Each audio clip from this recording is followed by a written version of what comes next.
Hitendra, please go ahead. Hitendra, Yes, sir. please go ahead. Okay.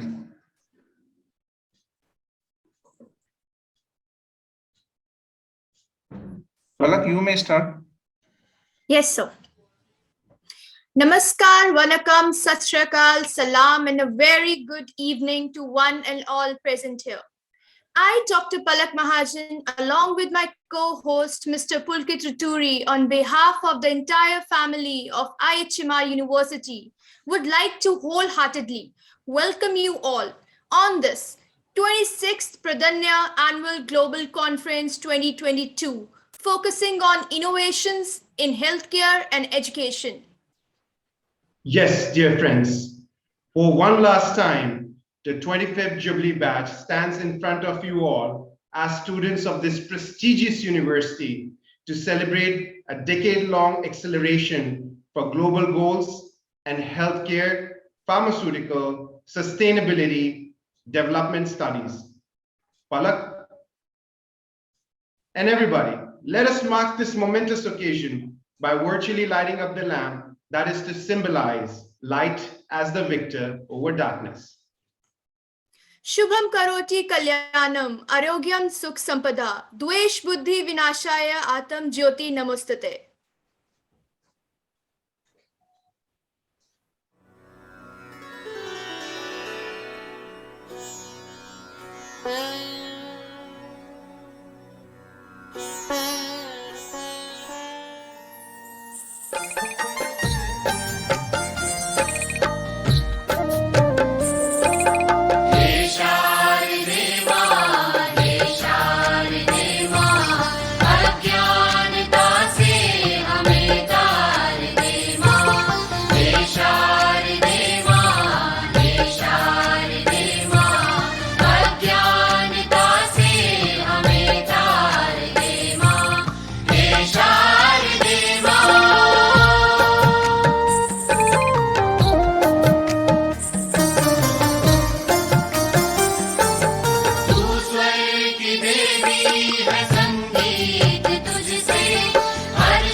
And with that, we mark the opening of IIHMR University's 26th Annual Conference, Pradanya. For welcome address, I would like to call upon Professor P.R. Sodani. He is the president of IIHMR University, Jaipur. He is a health economist and a public health specialist for more than 2 decades and mentored faculty, student, and research scholars. Professor Sodani is associate editor of Journal of Health Management, a globally renowned journal published by Sage Publication. Sir, at various levels of leadership, has demonstrated responsibilities for leading and managing academics, research training, fundraising, and networking with national and international organizations. Professor Sodani is Secretary General of the Southeast Asia Public Health Education Institute Network SAPIENT, supported by WHO SERO. We have published a book on managing quality in healthcare. We welcome Dr. Sodani, our president, for welcoming address. Over to you, sir. Thank you. Honorable dignitaries, Dr. R.S. Sharma, Chief Executive Officer, National Health Authority, Government of India, Dr. S.D. Gupta, Trustee Secretary of Indian Institute of Health Management Research, Sri Sudarshan Jain, Chairperson of IIHMR University, Dr. Colonel Mahendra Kumar, Dean and Proctor of IIHMR University.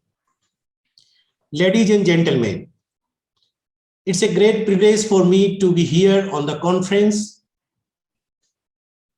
I'm delighted to welcome you all, dignitaries and participants who have decided to join this prestigious conference of IIHMR University. This year, we are organizing 26th edition of our annual conference, which is popularly known as Pradanya. This year, in 2022, the theme of the Pradanya is well thought by the Global Advisory Committee of the conference, and the theme has been emerged as Innovations in Healthcare and Education, the decade of acceleration for global goals. As we all know, the conference is scheduled for 3 days from today, the 9th of February to 11th of February, from 6 to 9 p.m. Indian Standard Time. I am delighted to welcome Dr. R.S. Sharma. He is the Chief Executive Officer of National Health Authority, responsible for managing the flagship programs of Government of India. The flagship programs are IIHMR Bharat Pradhan Mantri Jan Arogya Yojana and the IIHMR Bharat Digital Mission. Dr. Sharma had been deeply engaged in bringing innovations and reforms through e-governance, digitalization, and strategic thinking in various portfolios for Government of India. He is a very senior bureaucrat and administrator and leading various efforts and initiatives by the Government of India. I'm extremely thankful to him for accepting our invitation to be the chief guest in this inaugural chief guest in the conference, and also he will be delivering the inaugural address for the conference. It's a great honor for me to welcome Dr. S.D. Gupta. He is my guru and mentor for various number of years. Currently, he has taken a role of Trustee Secretary of Indian Institute of Health Management Research, popularly known as IIHMR. IIHMR is a big brand in the healthcare industry. People acknowledge very well the significant contribution by the group of IIHMR institutions. Dr. S.D. Gupta, he is a globally renowned epidemiologist, public health specialist, but apart from that, he is also a renowned institutional builder. He is known for his institutional building capacity, not only in Southeast Asia, but globally. Dr. Gupta, since he comes from the background of public health, he decided to innovate a new discipline for the country long back, 25 years back, and he decided to have a new discipline for the health systems of our country, and that is known as health management. IIHMR, based on this new discipline, started this institution in 1984 and also started working on managing health systems through inputs from management tools, techniques, and science. Dr. Gupta has significantly contributed in development of the health systems, not only in India, but many other countries. There is a role he has played with WHO, World Bank, many other development partners and UN agencies. Dr. Gupta is provided his leadership to establish IIHMR group of institutions. Today, we are not only in Jaipur, but we are also have a campus in Delhi as well as Bangalore, and together it's a big organizations producing skilled manpower for the healthcare industry. IIHMR group is one of the only group in India who is producing large number of management professionals for the country, where our students are working and supporting to various governments and non-governmental organizations. Dr. Gupta is also the member of Chief Minister's Advisory Committee, which was set up by Chief Minister of Government of Rajasthan for prevention of COVID-19 I am also delighted to welcome Sri Sudarshan Jain. Sri Sudarshan Jain is currently the chairperson of IIHMR University. Before taking over as a chairperson of IIHMR University, he has also contributed significantly to IIHMR group of institutions as a board of member and strategically placed the organizations in the market. Sri Sudarshan Jain, a well-known name in the pharma industry, and he is Secretary General of Indian Pharmaceutical Alliance.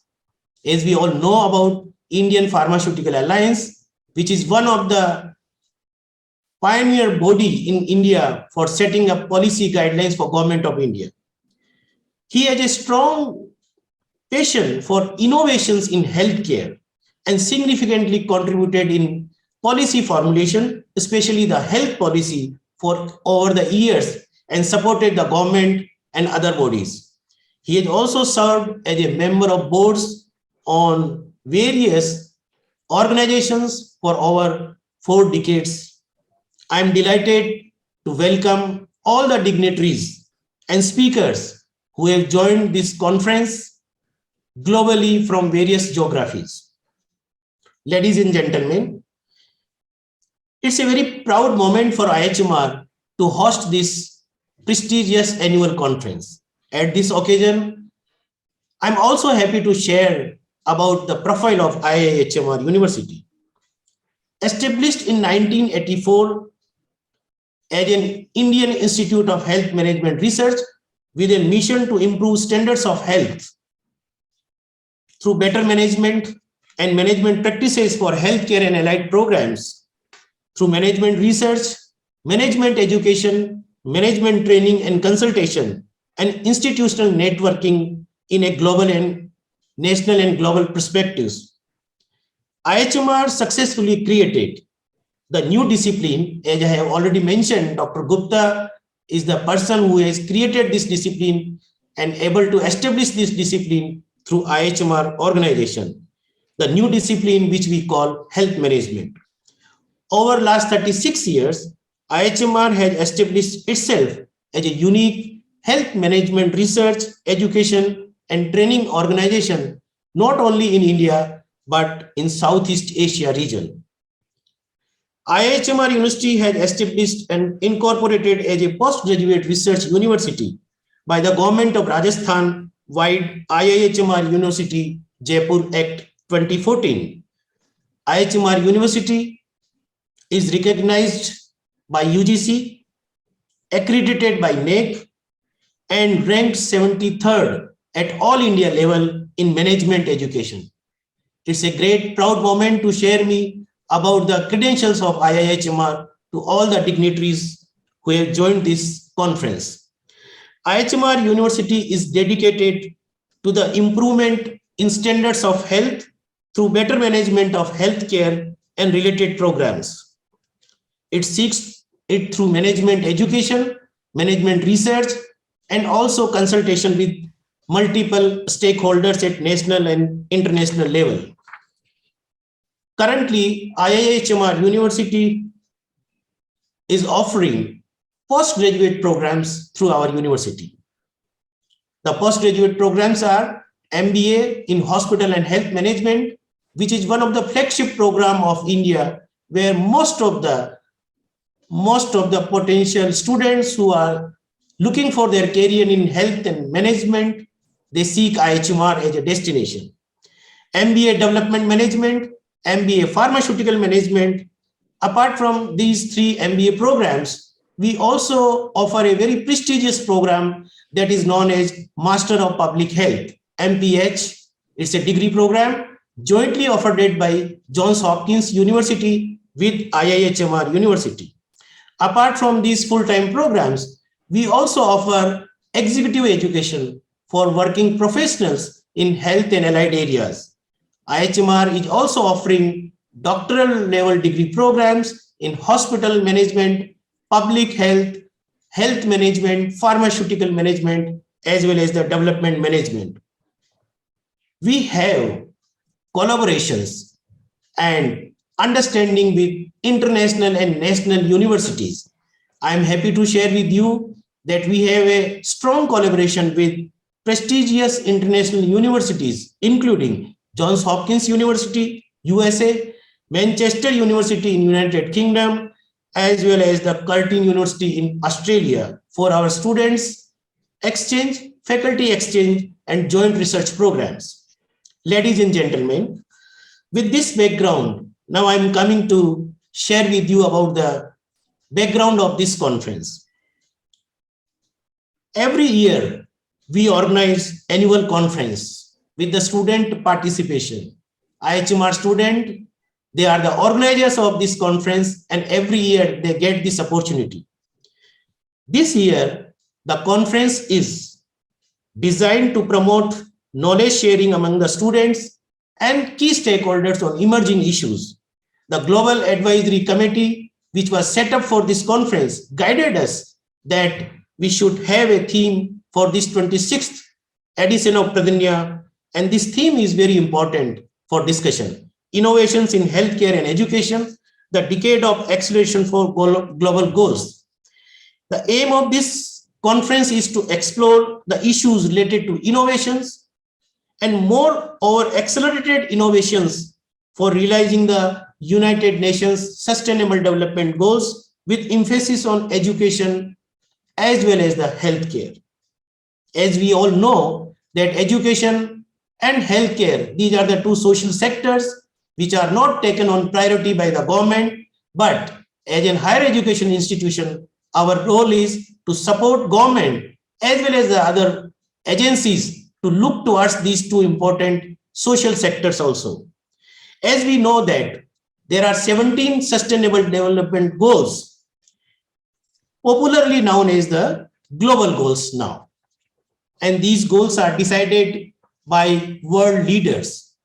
Out of these 17 sustainable development goals, healthcare and education are very, very critical and important for driving the development of any country. This conference is focused, therefore, on healthcare as well as the education. These are Sustainable Development Goal 3 as well as Sustainable Development Goal 5.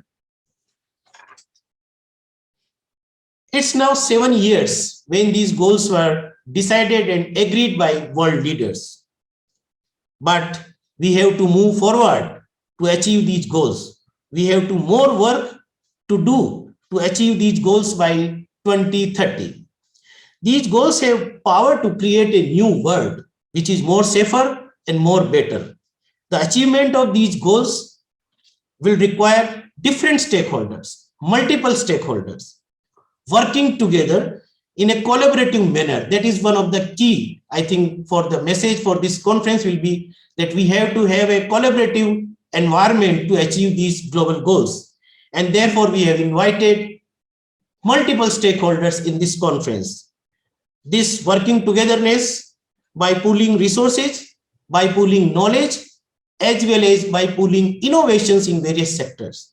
Here, innovation is very critical and important to accelerate the journey of achievement of sustainable development goals, that is the global goals.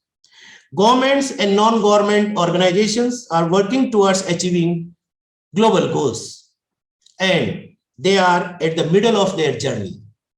6-7 years they have already passed. Now we have 7 to 8 years more. By 2030, we have to achieve these goals. And therefore, it is very much essential at the middle of the journey to review, to reflect that what need to be done by various countries together. If it has not been done or taken, then we have to take it forward to achieve these goals. As a higher education institution, IHMR has a very critical role.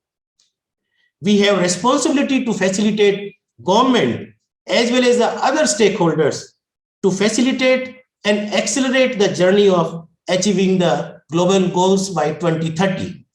Accordingly, IHMR University is prioritizing its research, its education program, and its capacity building program to help the government and other organizations. IHMR University has taken a lead in initiating the dialogue on global goals with best practices and innovations worldwide. to scale up these innovations. That is the key. Unless until we scale up, we will not be achieve the global goals. The key trends shaping the global innovation landscape will be discussed during these 3 days by renowned experts from all over the world. I'm also happy to share 30 plus globally renowned academicians, researchers, innovators, investors. They are going to come and join together on this platform. The annual Global Conference 2022 is therefore divided into 4 tracks, thought very wisely to address this major theme. Track 1, primary healthcare management. I'm also happy to share that this particular session is being jointly organized with USAID funded NISTA project, which is being implemented by Japago in the country. 12 states are being part of this project, and we as an IIHMR university also part of this journey with Japago. Hospital management will be track 2, pharmaceutical management will be track 3, as well as promoting academia industry collaborations will be the track 4. We decided that track 4, where various collaborations with industry and education institutions are very, very important. Education institution should take inputs from industry leaders so as we can have courses, programs, very much centric to the industry. It's a great pleasure for me to share that the conference is being represented by healthcare as well as educational professionals, eminent practitioners, policymakers, academicians, professionals in public health, professionals in pharmaceutical management, professionals in education industry. Apart from the professionals, but I am also happy to share a lot of students who are pursuing their public health, hospital management, health management, pharmaceutical programs all over country, but all over globally. The people are attending this conference. I'm also happy to share that from USA, a lot of students have joined this conference. Last year also, a lot of students from US joined IIHMR conference, and this year also it has been decided to join this conference. Due to various geographies, this year we decided that time not from 4 p.m. Therefore, it has been extended to 6 p.m. so that they can comfortably join. Last year, they have very early rise and all these things, they face problem, but still they joined our conference. So keeping that thing in mind, we decided to have a very comfortable time so that all geographical students can easily participate in this conference. I'm also happy to share very interesting fact. This conference is being attended by more than 25 countries. We have received invitations, nominations, registration from 25 countries globally. More than 30 speakers will be there, and more than 2,000 delegates are attending this conference virtually. I believe this platform would provide us an opportunity to learn from each other, sharing the wisdom so that we can learn more and more. As far as innovations are concerned, innovations gives us speed, innovations gives scaling up of the initiatives, and these are the very key element when we talk about to achieving the sustainable development goals with limited resources. Since the country India is one of the developing countries, and we have to use the resources very wisely to achieve these goals. The scientific presentations by the distinguished speakers we will get an opportunity to learn a lot of things. Very distinguished speakers are there in the conference. I am so delighted that they happily accepted our invitation to be part of this conference, and they would like to share the knowledge which they have in their own domain areas. So such platform is really a unique platform, and the conference will give us a great help and leave new milestones of learning for education as well as the healthcare environment in the country. I believe the report which will be generated after 3 days, the report will be very much useful to the government, UN agencies, and all other stakeholders who are working towards achieving sustainable development goals. IHMR is one of the stakeholders to achieve that goals globally. Once again, I would like to thank you, all of you, for your decision to join this great learning environment and platform. Thank you and Jai Hind. Thank you. Thank you to our beloved guide and president, Dr. P.R. Sodani, IHMR University, Jaipur. It is now time to call upon another gem of IHMR University, Jaipur, who needs no introduction to the world of pharmaceutical. Shri Sudarshan Jain is the chairperson of IHMR University, Jaipur. As an accomplished academician, he has a strong passion for healthcare and education sector. He is currently the Secretary General of Indian Pharmaceutical Alliance, Senior Advisor with Apex Partners, and is a board member of multiple organizations.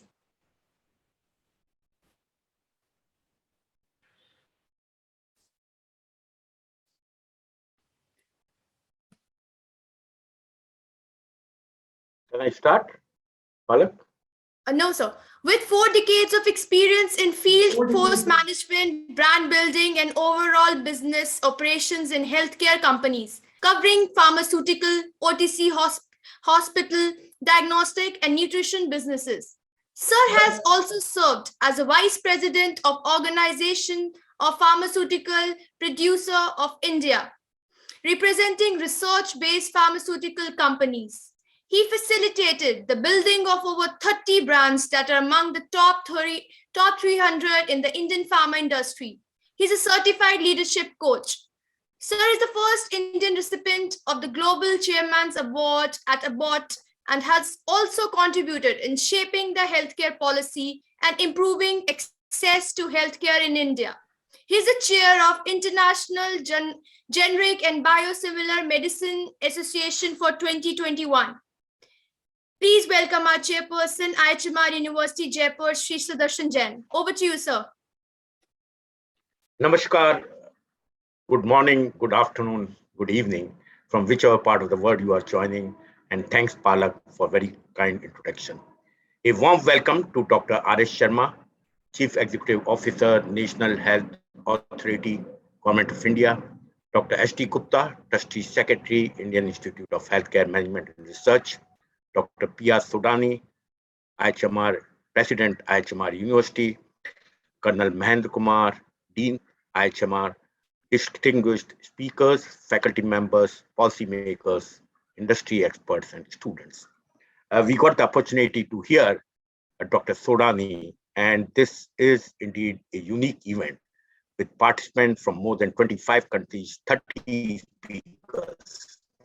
And the way when I'm going to the agenda, I conduct a lot of conferences, but I will say this is an outstanding agenda, and congratulations to Dr. Sodani and the team.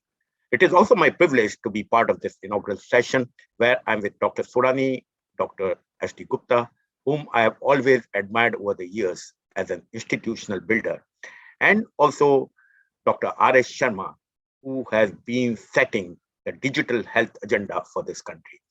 Thank you, Dr. S.T. Gupta and Dr. Sharma for participating in this conference. The way I look at this conference, it is a theme for this conference.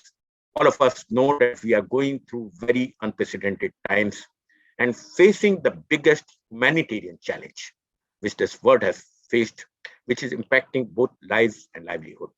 It has impacted so far, as per the latest figures, around 400 million people around the world and has taken a toll of around 5.75 million lives.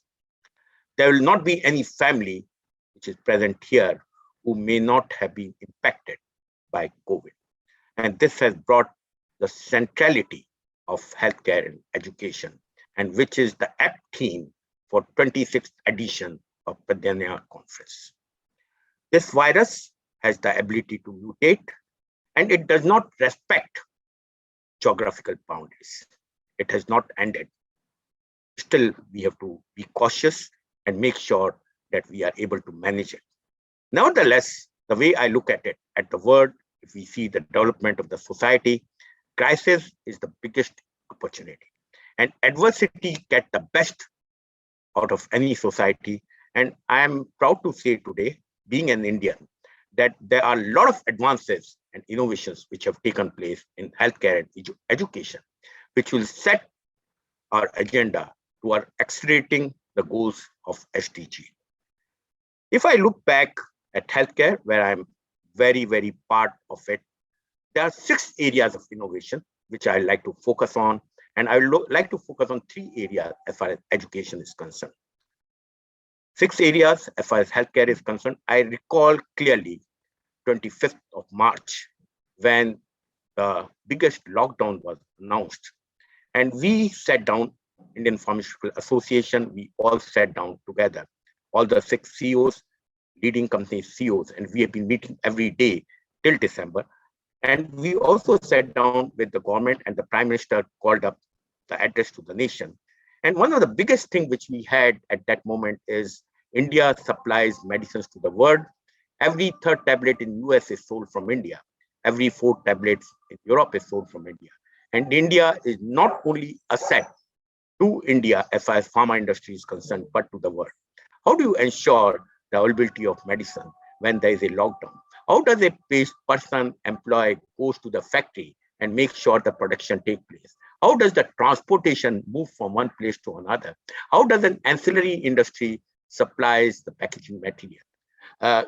Going back, I can look with pride. We didn't know on 25th March, and all the CEOs sat together, all the government bureaucrats sat together, and the collaboration mechanism which was built. It is an example of case study which came out from IIM Ahmedabad, and there is a lot of work which has been done on the collaboration work. So innovation, I will say, begin with how do we set the processes to make sure that the medicines are available. And we are proud to say today that medicines have been supplied to the world. So collaborative mindset between the government, between the industry, between the academic institution, between the research institution. It is a case study and it is an example. And also WHO, we have been working with all the regulators around the world. So one first lesson of this pandemic is collaboration. And if we have to take innovation, collaboration and communication is the starting point. Point number 1. Point number 2 is when we started on 25th March, we were importing PPEs, we were importing test kits, we were importing ventilators, and we didn't know how the thing will take place. We had API reliance on China. The government announced multiple policies, PLI 1, PLI 2, and also it has announced the draft of R&D policy. So the government was acting very fast. There was a collaboration taking place. And today, if we look back, we export PPIs, we export testing kits. We are able to make ventilators in this country. And we have moved forward as far as API journey is concerned. So the policy innovation, which is a hallmark, we have been talking of API policy. Dr. Katoch is part of IIHMR. We have been talking of this policy for last 10 years, but it started moving during the COVID time. So speed in moving, speed in movement, and self-reliance became the very, very important part. And Atmanirbhar Bharat is one of the important dimensions of the policy. Third area, which is very, very important, increased digitalization. And I'm sure Dr. Sharma will talk of Arogya Setu. Whatever we may talk, the way the digitalization has moved, whether it is government, whether it is companies, today we have got collaboration across the company, internal collaboration. We can, if suppose the cases of COVID goes up in one part of the country, we are able to move the stock from one part to another part.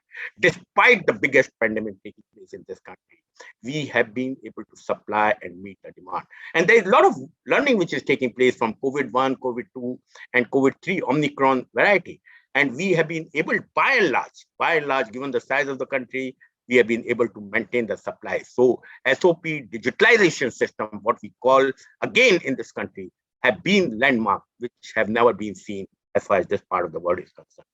Fourth part, which I would like to say, emergency use authorization. Who could have imagined that the vaccine can be developed in 10 months' time? And the process of innovation which has been set up, repurposed innovation, which has been set up in this country, is the benchmark of this country. I'm conscious of the time, so that's why, but that is a subject by itself, that emergency use authorization, drug controller of Journal India moving, and the number of vaccines which have been developed, like say the first DNA vaccine which has been developed by Zydus Cadila, mRNA vaccine which is being worked by MCure, one dose vaccine which has been developed by Biological Evans. Which part of the world can offer this kind of variety? That shows the speed, that shows the coordination work which we have been doing. So fourth is emergency use authorization, and it will help to develop the overall medicines going forward. So it is an important aspect towards innovation, and it is important aspect for moving forward. Fifth part is employee safety measures, which we have put in place. So employee becomes the central, and that will be continuous theme going forward. Digital innovations which have taken place, so you can work from office. Geography has become history. So a lot of processes which have been built up, and then again, it is a subject by itself. I'm sure it will be taken care in the discussion. Telehealth is the again part of innovation. Who could have imagined that you can consult sitting at home, Omicron variety. Now oximeter has entered into every place. I couldn't imagine the number of patients who are suffering from Omicron if they had to visit hospitals. What would have happened? So we are sitting at home, we are noting down, we are consulting the doctor, and we are having medicines at home. So there is a revolution, and I like to congratulate once again the National Health Authority, which is playing a very important role in setting the policy in this direction. So these are the 6 innovations processes which are centered on processes, which are centered on product, which are centered on the overall systems, what we are trying to create as far as innovation in healthcare is concerned, and they will prove important going forward. Education, again, is seeing a lot of innovation. I teach at different places. Who could have imagined that 4 of us who are speaking in this session, Dr. Gupta is at Calcutta, I'm at Bombay, Dr. Sharma is at Delhi, and Professor Sorani is sitting at Jaipur. This is a real innovation that you can have a conference of that kind, and we have got 30 speakers from around the world. I couldn't have imagined this, Dr. Sorani, when he was talking, that you have people from 25 countries around the world. So virtual conferences will become the norm of the day, where you have got the best speakers around the world, cross-pollination of ideas. That's a great education advancement. Virtual classes, whether we are John Hopkins classes faculty we can have for the classes at IIHMR. So we will see a lot of changes as far as education is concerned. The new education policy, the third part which I would like to talk, is new education policy, where online education, building digital content and infrastructure for futuristic education, foreign university collaboration, holistic and multidisciplinary education, and flexible study plan will become the order of the day. So we will see a lot of innovation taking place in the field of education. In fact, we are talking with the government, also Bill-Doyle Act, which recognizes the innovation taking place in industry academic collaboration. I think the theme which has been taken for this conference is outstanding: education and healthcare. And India will be the center for innovation going forward. This decade is going to be of India. We have got tremendous demographic advantage. We have got advantage of pharma industry, which is scale. Already we export to 200 countries around the world.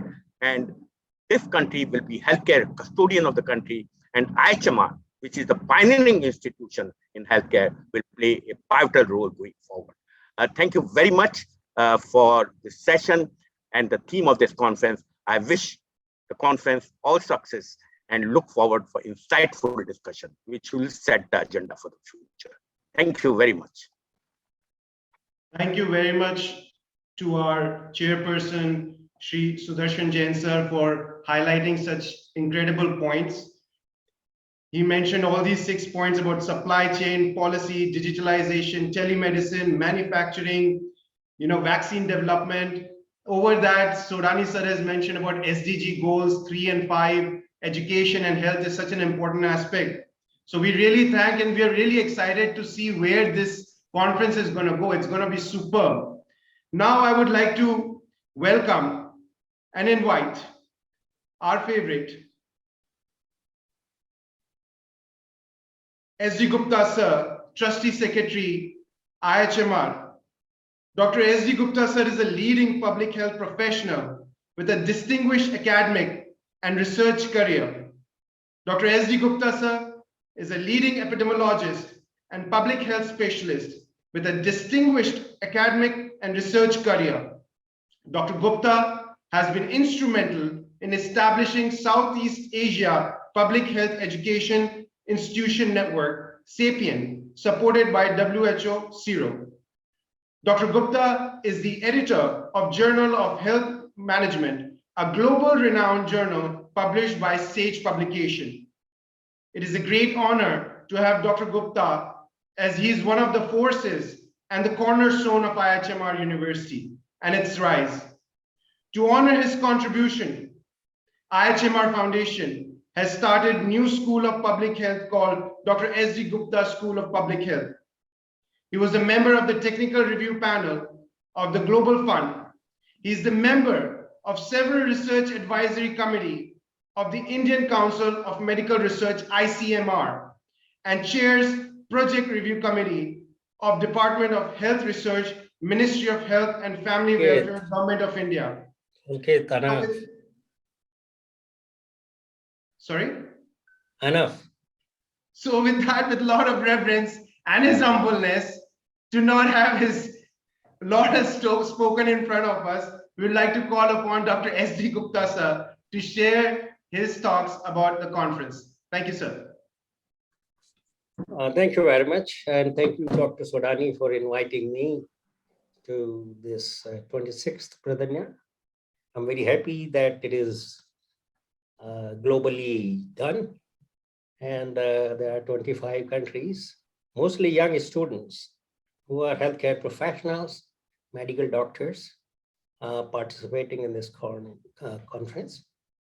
And this, I would like to share with all of you this Pradanya, called as Pradanya, this global conference, is a much awaited event in India and a much awaited conference for sharing knowledge by various institutions, by various academicians in this particular conference every year. So at the outset, I'd like to congratulate Dr. Sodani and his team to have thought of this global conference in these difficult times. Let me welcome Dr. IIHMR Sahab. It's great to see you, sir, in this conference. You have been listening to all of us. I hope it doesn't bore you, but this is how you are joining us for the first time. So I think it could be seen as an opportunity to know more about IIHMR. Otherwise, you might have heard about it because there are many IIHMR graduates who are working with the National Health Agency Authority, Ayushman Bharat, and in that building. So they must be roaming around and they must be working with you. And also they are everywhere in the Ministry of Health and like that. So we are very proud of them that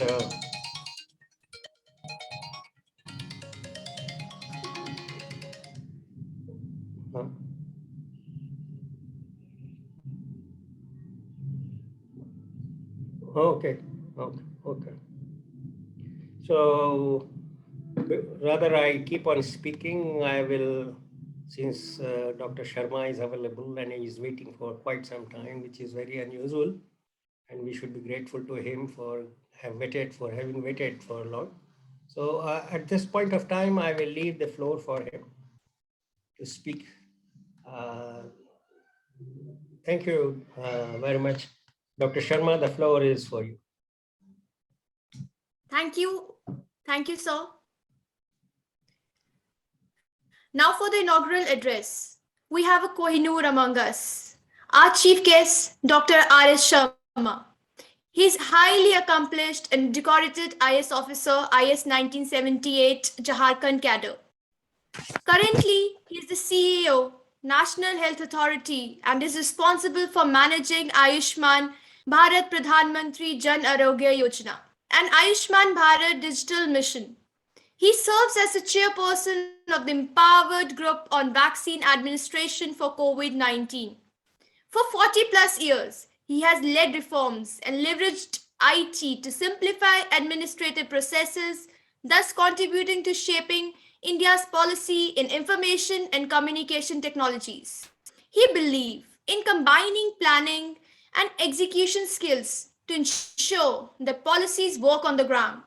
During his stint with TRI, he led major reforms in the sector, including the work in the area of net neutrality, data ownership, privacy, and security. He brought in policies related to open source, open standards, and open APIs in all government projects and shaped e-governance space by converting silo applications in various sectors to modern multi-tenanted enterprise systems.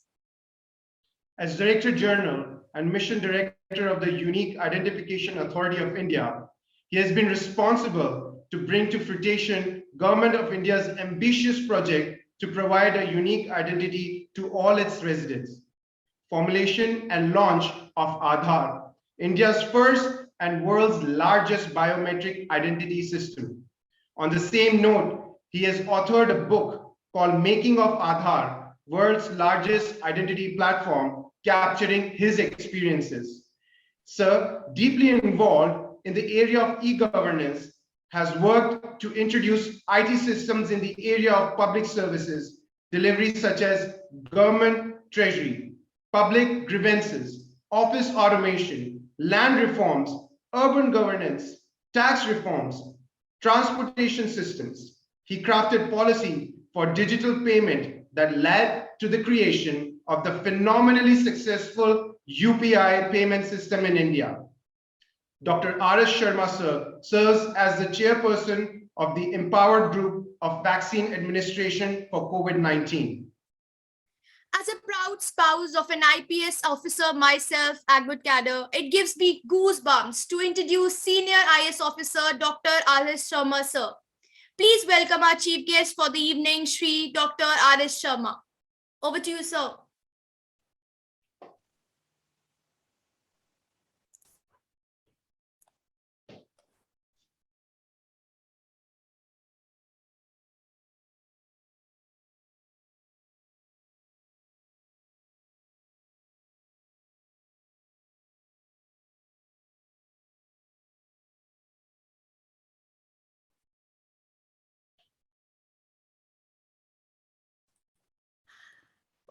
I would like to request Dr. S.D. Gupta sir, as Sharma sir is facing some net issues. He will be joining soon, sir. So till that time, sir, will you enlighten our guests and everyone? I invite you, Dr. S.D. Gupta sir. Okay, let's wait for Dr. Sharma. Meanwhile, Yes, sir. He will be joining soon. yeah, as soon as he joins, please let me know. Yes, sir. So- I will let you know, sir. Yeah. So I think this conference is much awaited every year for sharing knowledge. It has become a platform for knowledge sharing, newly acquired, and also to enthuse young graduates who are coming in healthcare sector. So it's a great event. The topic is really very apt at this point of time. We are talking about two areas, healthcare and education. Fortunately, probably I don't want to preempt, but probably, in the last 5 years, very significant two things have happened. One is the national health policy. The government came out 2017, and the national education policy, the government came up in 2020. And both the policies have a vision to provide healthcare, high quality healthcare to everyone through universal coverage and creating a knowledge society. The education policy also wants to create a knowledge society, also want to make education a high quality education at whatever level it is, right from the schools to higher education. So these two significant changes, I would say the reforms started, and both the policies have been highly reformative. They have come up with new vision, new idea, and both of the policies are adopting. They have a vision for 2030 and 2035, and that shall focus on many of the things that are common in the policies, like innovations in healthcare, and management education in healthcare is a great innovation. But again, is it sufficient? The number of graduates which are produced in healthcare management, are they sufficient? No, it is not. So we need more people. So IIHMR University and 2 other campuses have produced over 4,000 management graduates who specialize in healthcare management. And they have been able to transform management of healthcare in this country. And they are everywhere. We are very proud of them. And we are very proud of ourselves as well, that we could contribute to transform healthcare delivery and its management in the country. IIHMR also set new benchmarks in education by starting a MBA program in hospital and health management 27 years back. And then starting MBA program in pharmaceutical management that was not known earlier. And then Masters of Public Health, first international program in India, a formal program approved by the government of India University Grant Commission, collaboration with the Johns Hopkins to offer this prestigious world's #1 ranking program, MPH. So this was another innovation about a decade back. I remember distinctly it was 2012 when we negotiated with the Johns Hopkins University, and we were very much supported by the government of India at that time to start this program. Now, innovations in education, again. So these days, what I see is the challenge in implementation of healthcare or implementation of programs, whether education program or healthcare programs. So we are in the process now of creating a new discipline of implementation science. And the WHO has accepted our application, and they have identified IIHMR University to start a master's program in implementation science. That will be MPH, implementation science. So it will be fully funded by the WHO. So the innovation, so for us, we see a great synchronicity between education and healthcare, because this IIHMR is in both. They are in managing healthcare, and they are in preparing the human resources for providing healthcare through high quality education in public health and hospital and health management and pharmaceutical management. Okay. Yeah, please. No. It was already probably forwarded. So I go back to that mail where you sent the background. Just a moment. Sir, you go ahead. I think he's trying to join. Sir, it was OP Tiwari, sir. By fault, he has unmuted himself. So IIHMR, sir, haven't joined yet. Okay. So this is and COVID-19 pandemic. No, these two policies had come before COVID pandemic, maybe marginally 1 month or so, there may be difference, but we did not anticipate such a disaster, but we were ready with the policy. And fortunately, Dr. R.S. Sharma, who is now heading the National Health Authority, was entrusted with the responsibility of digital health mission. And because of the COVID pandemic, the education system had to prepare itself to continue education of their existing students. So switching on to online education. And for the whole year, this was all online education system. Sometimes I worry whether online education in profession like healthcare management will be sufficient. But we have to, this is where the innovations have to be made. How the online education can prepare or enhance the learning process and enhance practice part of management. So it's a great challenge for us educationists. So online education has become a norm. A survey was conducted in several universities in the world, and the findings were presented in World Economic Forum on this online education. So 25% or 26% or maybe 30% of students agreed that online education will be the norm. It will be a new norm.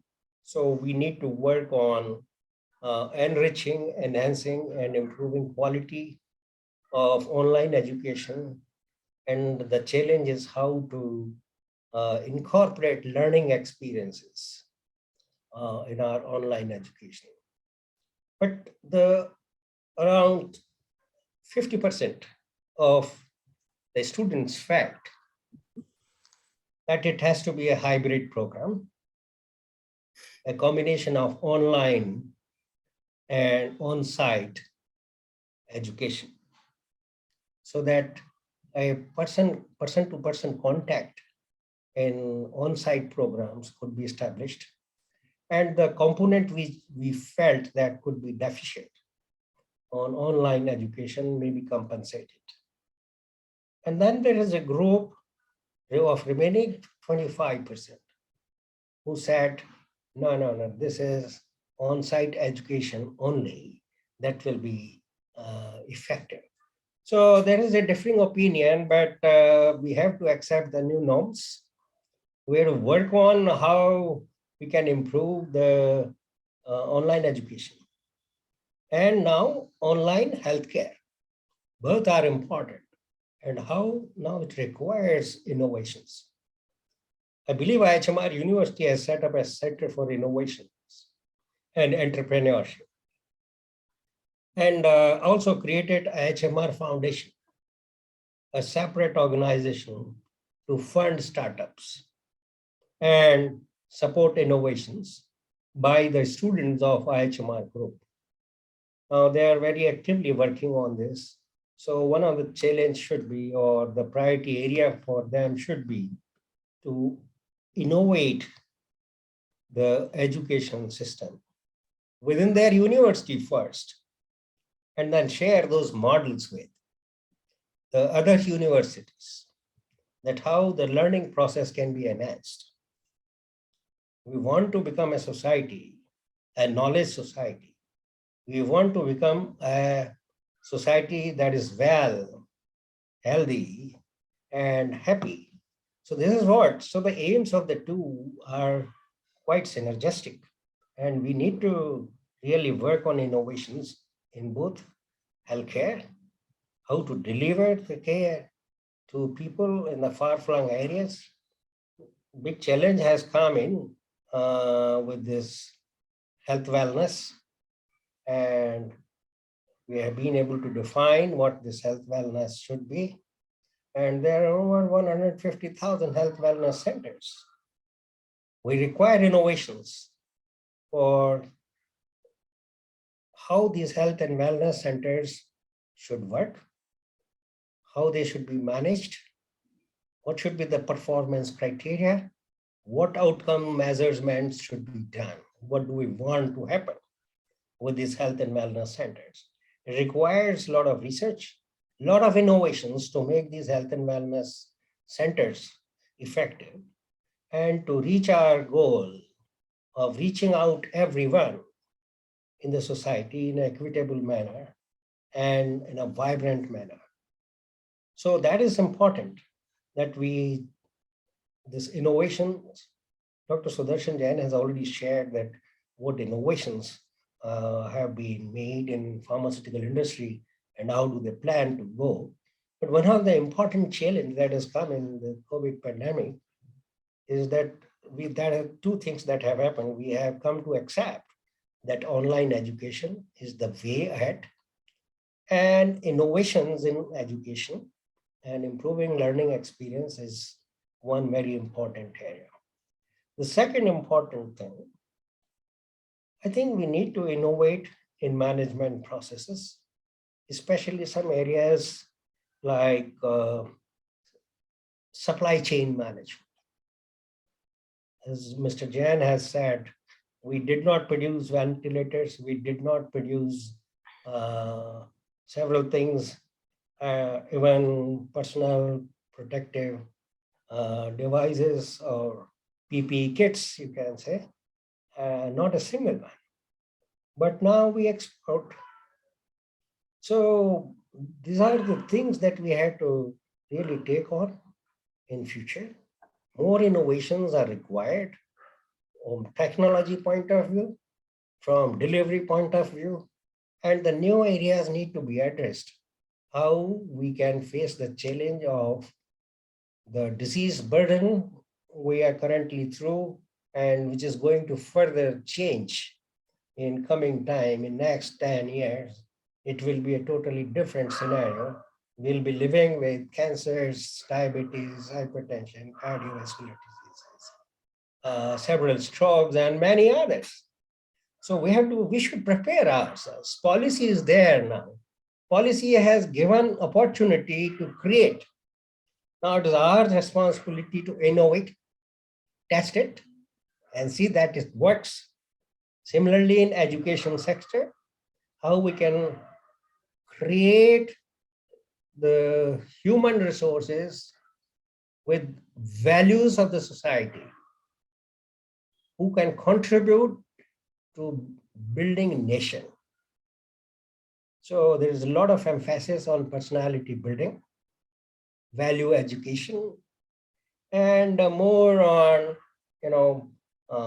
startups, more on new areas, and creating more business opportunities rather than looking for business opportunities for themselves, but create employment opportunities.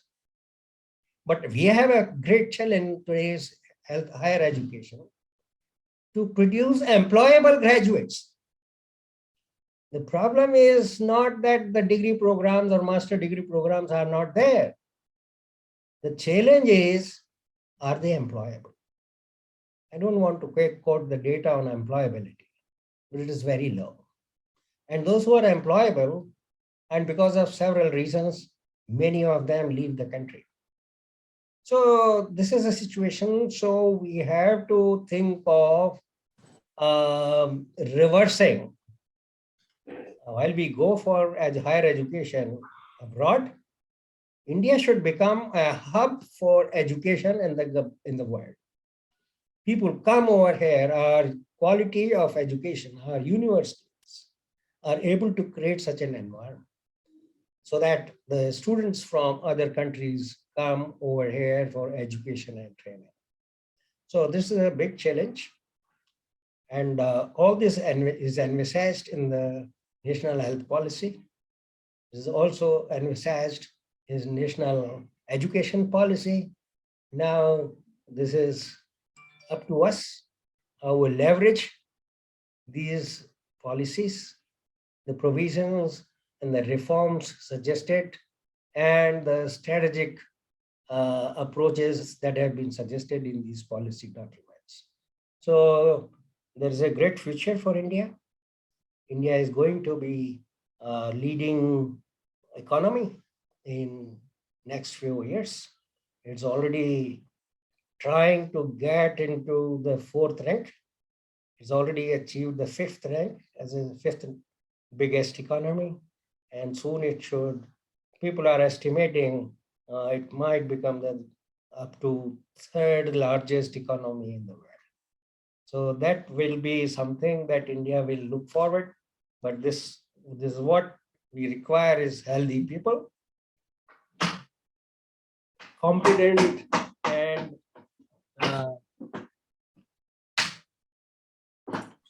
young graduates who have a nationalistic fervor, and those who want to contribute and should be made willing to contribute to the nation building. So I'll stop here. Thank you very much for inviting me. Thank you, sir. Thank you. Thank you, sir, for enlightening us. I would like to request all the eminent dignitaries to please switch on their camera for a group photograph.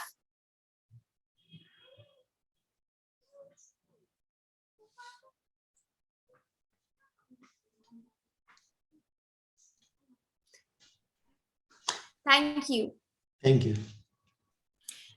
Now for the vote of thanks, I would like to call upon Dr. Colonel Mahendra Kumar, Organizing Secretary of the 26th Annual Conference Pradanya 2022 IIHMR University. Dr. Colonel Mahendra Kumar is a Dean of Institute of Health Management Research and Proctor of IIHMR University. He is renowned hospital management expert. He's a qualified NABH assessor. His 35 years of service with Indian Army has given him a varied experiences of managing medical establishments in India and in Sri Lanka during the period of civil war conflict. His main interest is in hospital management, disaster management, and accreditation of medical establishment. Goes without saying, c'est la vie, which is in French, that's what life is. We medical professionals and army personnel are aware that anything can happen anytime. So a salute to a man who dons many hats for IIHMR University Jaipur, our dean, our proctor. With this now, I would like to welcome Dr. Colonel Mahendra Kumar for a word of thanks. Thank you, Pulkit, for kind words. A very good evening, good afternoon, and good morning to all the distinguished guests, delegates, scholars, students, and all the alumni from different parts of the world who are attending this event virtually. Today, it's my proud privilege to extend a word of thanks on this momentous occasion and acknowledge the presence and the continuous support of you all for strengthening the beginning of this wonderful annual global conference, Pradanya 2022. On behalf of the organizing committee and IIHMR University, I extend a hearty welcome and thanks to the Trustee Secretary, Dr. S.D. Gupta, a distinguished professor, IIHMR University for past 3.5 decades, for blessing us with his golden motivating words. Sir, your thoughts have always been enlightening us our mind and have shown us the new path always. So this was the apt moment to listen to you on innovation on healthcare. I also thank Shri Sudarshan Jain, Chairman IIHMR University, for sharing his thought-provoking motivational words and also encouraging us always for exploring new ideas. I also thank Dr. Prahlad Rai Sodani, President IIHMR University, for his time, continuous support and guidance for organizing the successful event like this. I am sanguine that during the next 3 days, deliberation from galaxy of eminent speakers in the panel of conference is going to be very enriching academically and exciting for the participants. The learning during the conference will definitely help in policy decisions on innovations on healthcare and the education in the country. Thank you once again. Thank you all for their participation in big number. Now I hand over to Palak Mahajan for further continuing of the conference. Thank you. Thank you, sir. Thank you so much. Pulkit, it's time for us to say our goodbyes as privileged management student anchors for one last time of IIHMR, marking the opening of 26th annual IIHMR conference Pradanya. At last, our names and faces will be etched in the photos and videos of IIHMR University history. Yes, Palak. As an honored Jubilee batch, I want to thank everyone from all over the world, from Kabul, from Afghanistan, from Bhutan, from wherever they are, and pledge that in the coming years, our 25th batch will immensely contribute towards the global public health. The tough times this batch has seen through pandemic, वो क्या कहते हैं, जब कोयला तपता है तभी वो हीरा बनता है. तो दोस्तों, आज हम सब मिलके ये प्रण लेते हैं कि हम इस समाज का, इस देश का, इस विश्व का सार्थक निर्माण करेंगे. जय हिंद, जय Bharat. Now we hand over the baton to Dr. Gunjan Raghav for the evening to continue with the proceedings, starting with track 1, primary healthcare management. Thank you, one and all. Thank you, Dr. Palak. Thank you, Pulkit, sir. Hello and good evening, everyone. Once again, I, Gunjan Raghav, welcome you to Pradanya 2022. We are all set to begin with track 1, which will focus on primary healthcare management.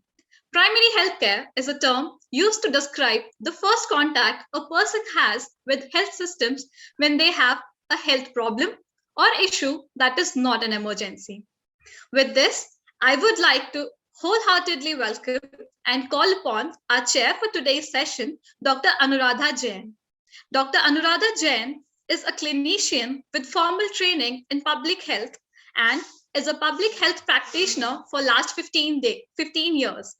Dr. Jain has contributed to conceptualization and operationalization of some of national flagships like Rashtriya Bal Swasthya Karyakram, Janani Suraksha Swasthya Karyakram, India's Newborn Action Plan, background papers for HLEG, and health section of 12th 5-year plan of the country.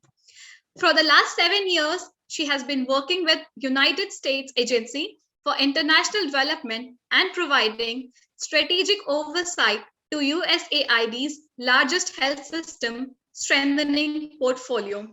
We welcome you, ma'am. Now, I would like to introduce our speakers for today's session. Dr. Swati Mahajan. Dr. Swati Mahajan is currently the Chief of Party for USAID funded Nishtha project. Dr. Swati is an ardent advocate for policy in regulatory reforms for universal health coverage and members for various task forces like Ministry of Health and Family Welfare, Government of India, and Technical Resource for National Urban Health Mission. She is alumni of IIHMR University, which makes us immensely proud. We are honored to have you, ma'am. She will be discussing about the leveraging primary healthcare systems for pandemic response, learnings from Nishtha. Next, we have Dr. O.P. Tiwari. Dr. O.P. Tiwari is managing and leading the Ayushman Bharat Health and Wellness Center portfolio in National Health Mission, MP, as State Nodal Officer. Sir has decades of experience in public health and expertise in program planning, management, and implementation. He will be enlightening us with the topic investment in primary healthcare for universal health coverage. We have Mr. Padma Khanna. Mr. Khanna is currently working as Senior Consultant in Knowledge Management Division at National Health System Resource Center. He will provide us insights on topic of primary healthcare management innovations. We have Dr. Jnaneshwar Selke. Dr. Selke is Chief Operating Officer at BVG India Limited for Emergency Medical Services segment, Maharashtra. Dr. Selke voluntarily contributed as regional faculty for Asia Pacific region on behalf of American Heart Association, USA, and has a member of a Global Development Committee for International Trauma Life Support Organization, USA. He will be enlightening us about strategies adopted by Maharashtra EMS in response to COVID-19 pandemic. We welcome you, sir. We have Mr. Neeraj Jain. Mr. Neeraj Jain is PATH's India Country Director since June 2016. Mr. Jain is also Director of South Asia Hub covering Myanmar, Bangladesh, Nepal, and Sri Lanka since 2020 and oversees strategic, programmatic engagement and financial operations for a matrix of global and in-country programs implemented across PATH's office in South Asia. He will be talking us about innovative solutions for strengthening primary healthcare. We welcome you, sir. Now, I would like to hand over the mic to our chair, Dr. Anuradha Jain, to proceed further with the session. Thank you so much, Gunjan, for that wonderful introduction to the panelist and me as well. And thank you all for inviting me and to be part of Pradanya, the annual global conference on innovation in healthcare and the education. I find this word education very interesting in the title of a conference, because as I think Dr. Sodani earlier in the inaugural session said, that health and education had been a long-standing neglected area. So to see healthcare and education come together as a title of a global conference is brings smile on my face. And the particular theme on which this panel has gathered here to present its thought is again very interesting, because in the times of COVID, where we have realized that resilient primary healthcare systems are unavoidable, and without them, the devastating impact that has happened in the last 2 years, and has brought our healthcare systems back and has a backsliding effect. To overcome that, the primary healthcare has to be strengthened much more than ever before. And not only strengthening in terms of creating an infrastructure, but quality, the HR, all has to be an important part of it. And when we call upon quality and HR, education in the center of it is the centrality of both these two pieces that we are talking about. Hence, to develop a primary network, what we require is a context-specific, evidence-based primary care, and not just a top-down approach. At USAID, we are very, very proud that we have supported primary care since the beginning of the Ayushman Bharat, and not alone. It is with the help of the guidance and the help of the state governments, where we provide technical assistance through this flagship Nishtha, which is doing an immense or enormous work in the area of primary care. And we'll be hearing soon from some of our panelists the great innovations that have happened under primary care in this country, and we are very proud as the USAID representative that we have contributed somewhere to the innovations that have happened. And in the panel, I have friends and long-standing colleagues who have worked with me through the health system strengthening journey of mine. So I look forward to hearing from them. And beyond Nishtha, USAID has been contributing to the primary care through our urban programming also, through a program called Samagra. And if time permits, at some point of time, maybe I would also like to bring some experience from Samagra during our discussions and the proceedings. So with that, if I may call upon my very dear friend, Dr. Swati Mahajan, who's the Chief of Party Nishtha Program, to highlight the experience from Project Nishtha and take us through her experiences for the next 12 minutes. So over to you, Swati, and welcome. Thank you, ma'am. Thanks, everyone. So good evening. So as we wait for the slides to be set up, good evening, everyone. I am Swati. I work with JPIGO, and like I already mentioned by Gunjan, I am proud to be on the panel today because I am an alumnus of IIHMR Jaipur. Thank you, Dr. Sodani and other colleagues for inviting us on this. And we'll be in the next 10-12 minutes. I'll briefly talk about some of the learnings from Nishtha project, which we are supporting and implementing with support from USAID. Priyanka, next slide, please. So Nishtha is a USAID-funded flagship program, which is funded by USAID and is implemented by JPIGO. We are supporting the comprehensive primary healthcare strengthening in 12 states of India through supporting the operationalization and strengthening of the Health and Wellness Center platform. So as most of you would be aware that under the Ayushman Bharat program, Government of India envisages promoting and providing and strengthening universal health coverage through two important components that are interlinked. One is strengthening primary healthcare by establishing a network of 150,000 health and wellness centers. And the other one is, supporting helping reduce out-of-pocket expenses on hospitalization through the second component, which is PMJY, the Pradhan Mantri Jan Arogya Yojana. So Nishtha works across 12 states, while our COVID response is spanning across 16 states.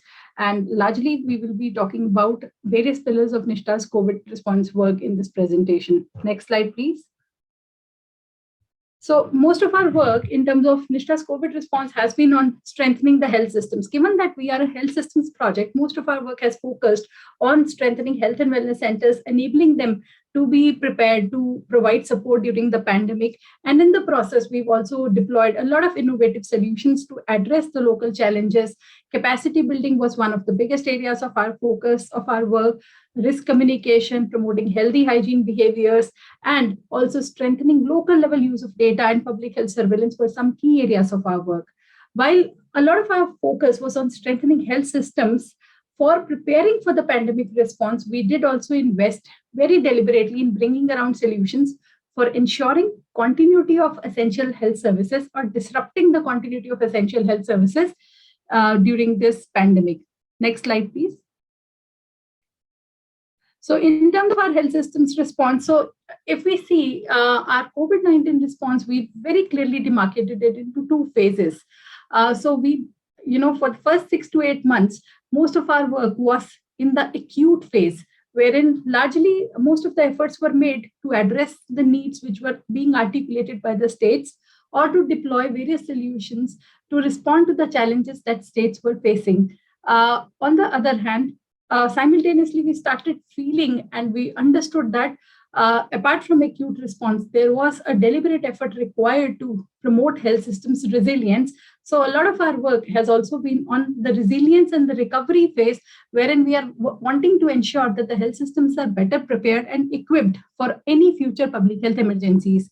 In terms of our technical assistance support, our teams have been members of COVID-19 task force in several states, wherein we've supported COVID vaccine implementation. We've also supported the home isolation cases management, demand generation, risk communication, strengthening of oxygen ecosystems. Likewise, we've developed a lot of technical and operational guidelines in terms of, we've helped develop COVID-19 guidelines for home isolation of vulnerable populations along with IAPSM. For the Niti Aayog, we did compilation of a compendium of innovative approaches in home-based care, which was released last year by the Niti Aayog. Then in partnership with our partner PATH, we have developed oxygen ecosystem handbooks, which was initially developed on the request of state of Maharashtra, but now it's been adopted across other states also. We did also support various intervention states like Jharkhand, Madhya Pradesh in developing guidance documents for third wave preparedness. One of our key areas of work was in terms of strengthening data systems, better use of data for decision making, and also using various kinds of predictive modeling models to guide the surge capacities of health systems. So we have set up dashboards for the states of Maharashtra, Manipur, and Mizoram. Next slide, please. Which not only provide information in terms of facilities, but they also provide information in terms of testing facilities, oxygen ecosystem, the coverage of vaccine, and this in turn helps the state leadership or the district level leadership to plan actions for strengthening the pandemic response. So apart from setting these dashboards, we also provide weekly insights to these state governments in the form of weekly reports, which help them prepare in terms of what are the surge capacities that would be required in terms of supplies, in terms of beds, ventilators. So that's how we've been using data and supporting that for decision making. Next slide, please. In terms of our oxygen ecosystem work, as I already mentioned, we are doing it in partnership with PATH. So PATH is helping us support the strengthening of oxygen ecosystem across 6 states, wherein a larger focus was on fast tracking and expediting the operationalization of the government approved PSA plans, as well as another primary area of focus was enhancing the respiratory care capacities of the primary and secondary facilities by deploying oxygen concentrators. And apart from this, another important focus has been supporting the national and state governments with all the necessary kind of decision-making support through, helping them with data management for oxygen management. Now we are together working on a portfolio of innovations which will help strengthen as well as sustain the investments that have been made in the past 1 year over the oxygen ecosystem. Next slide, please. One of the key focus areas of our work has been on strengthening public health surveillance. NISHTA works very closely with NCDC as well as with ministry at the national level, and we are the implementing partners for integrated health information platform across 8 states, wherein the idea is to strengthen public health surveillance. So in terms of our work on public health surveillance, we've not only supported the states transition to the IHIP platform, but also we are supporting whole genome sequencing by enhancing and streamlining the flow of samples for whole genome sequencing to the designated, satellite laboratories. We have also helped the states set up public health laboratories in terms of integrated public health labs, which are being approved for the states.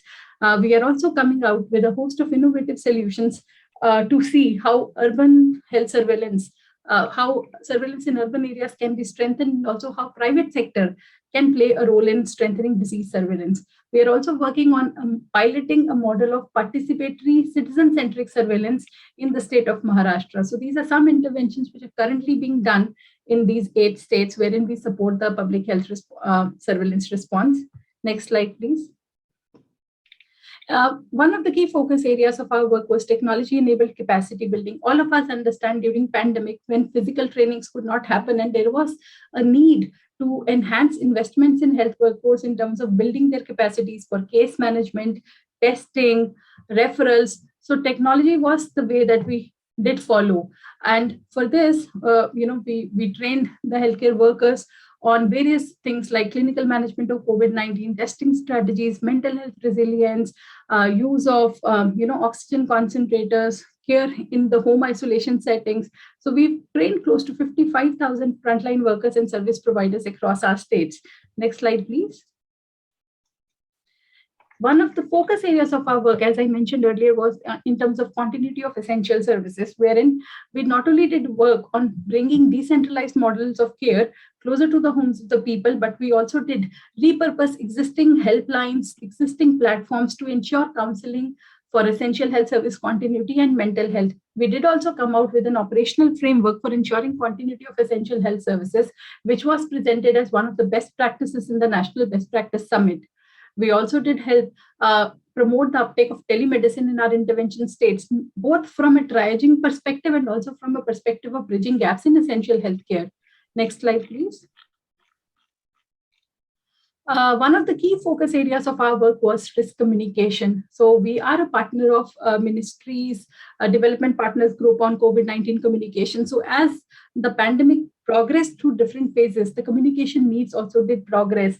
So we did focus on varied needs for communication, right from, focusing on preventive aspects of COVID-19, anti-stigma discrimination, messaging around COVID-appropriate behaviors, to now, promoting uptake of COVID-19 vaccination. And for this, we've leveraged various platforms. We have a very active social media presence. In terms of print media, we've kind of printed more than 500,000 copies of posters. We've developed materials in 6 regional languages, and our materials have been adopted by all our intervention states and are being used. We did set up a social listening platform called Nishtha Swasthwani, on which you can log on and can listen to messages around COVID-19. And also not only in terms of COVID-19, but there are also messages on continuity of essential health services and various kinds of social protection schemes and their entitlements, so that we could link the communities to various entitlements that were available. We did support the Ministry of Social Justice and Empowerment to set up a mental health helpline, which is called the Kiran Helpline. Working largely in the Northeast states, we have a very strong presence, mostly in the Northeast states. So we leverage the church platforms also as an effective means of, risk communication. Next slide, please. There were some innovations that were also developed during this. So, there are many other models that were there, but just to list a few, Teletrack and Swasthya Sampark, these were technology-based solutions which we developed for tracking of home isolation cases. So in Teletrack, the patient during the 10 days of home isolation is tracked and is linked with consultation with doctors, with nutritionists, and the mental health counselors. And all of this is done from the comfort of your home and is free for the patient. Likewise, Swasthya Sampark was a post-COVID-19 care platform which was set up not only for addressing the complications in cases who were experiencing any post-COVID-19 complications, but also those who required any kind of rehabilitative support.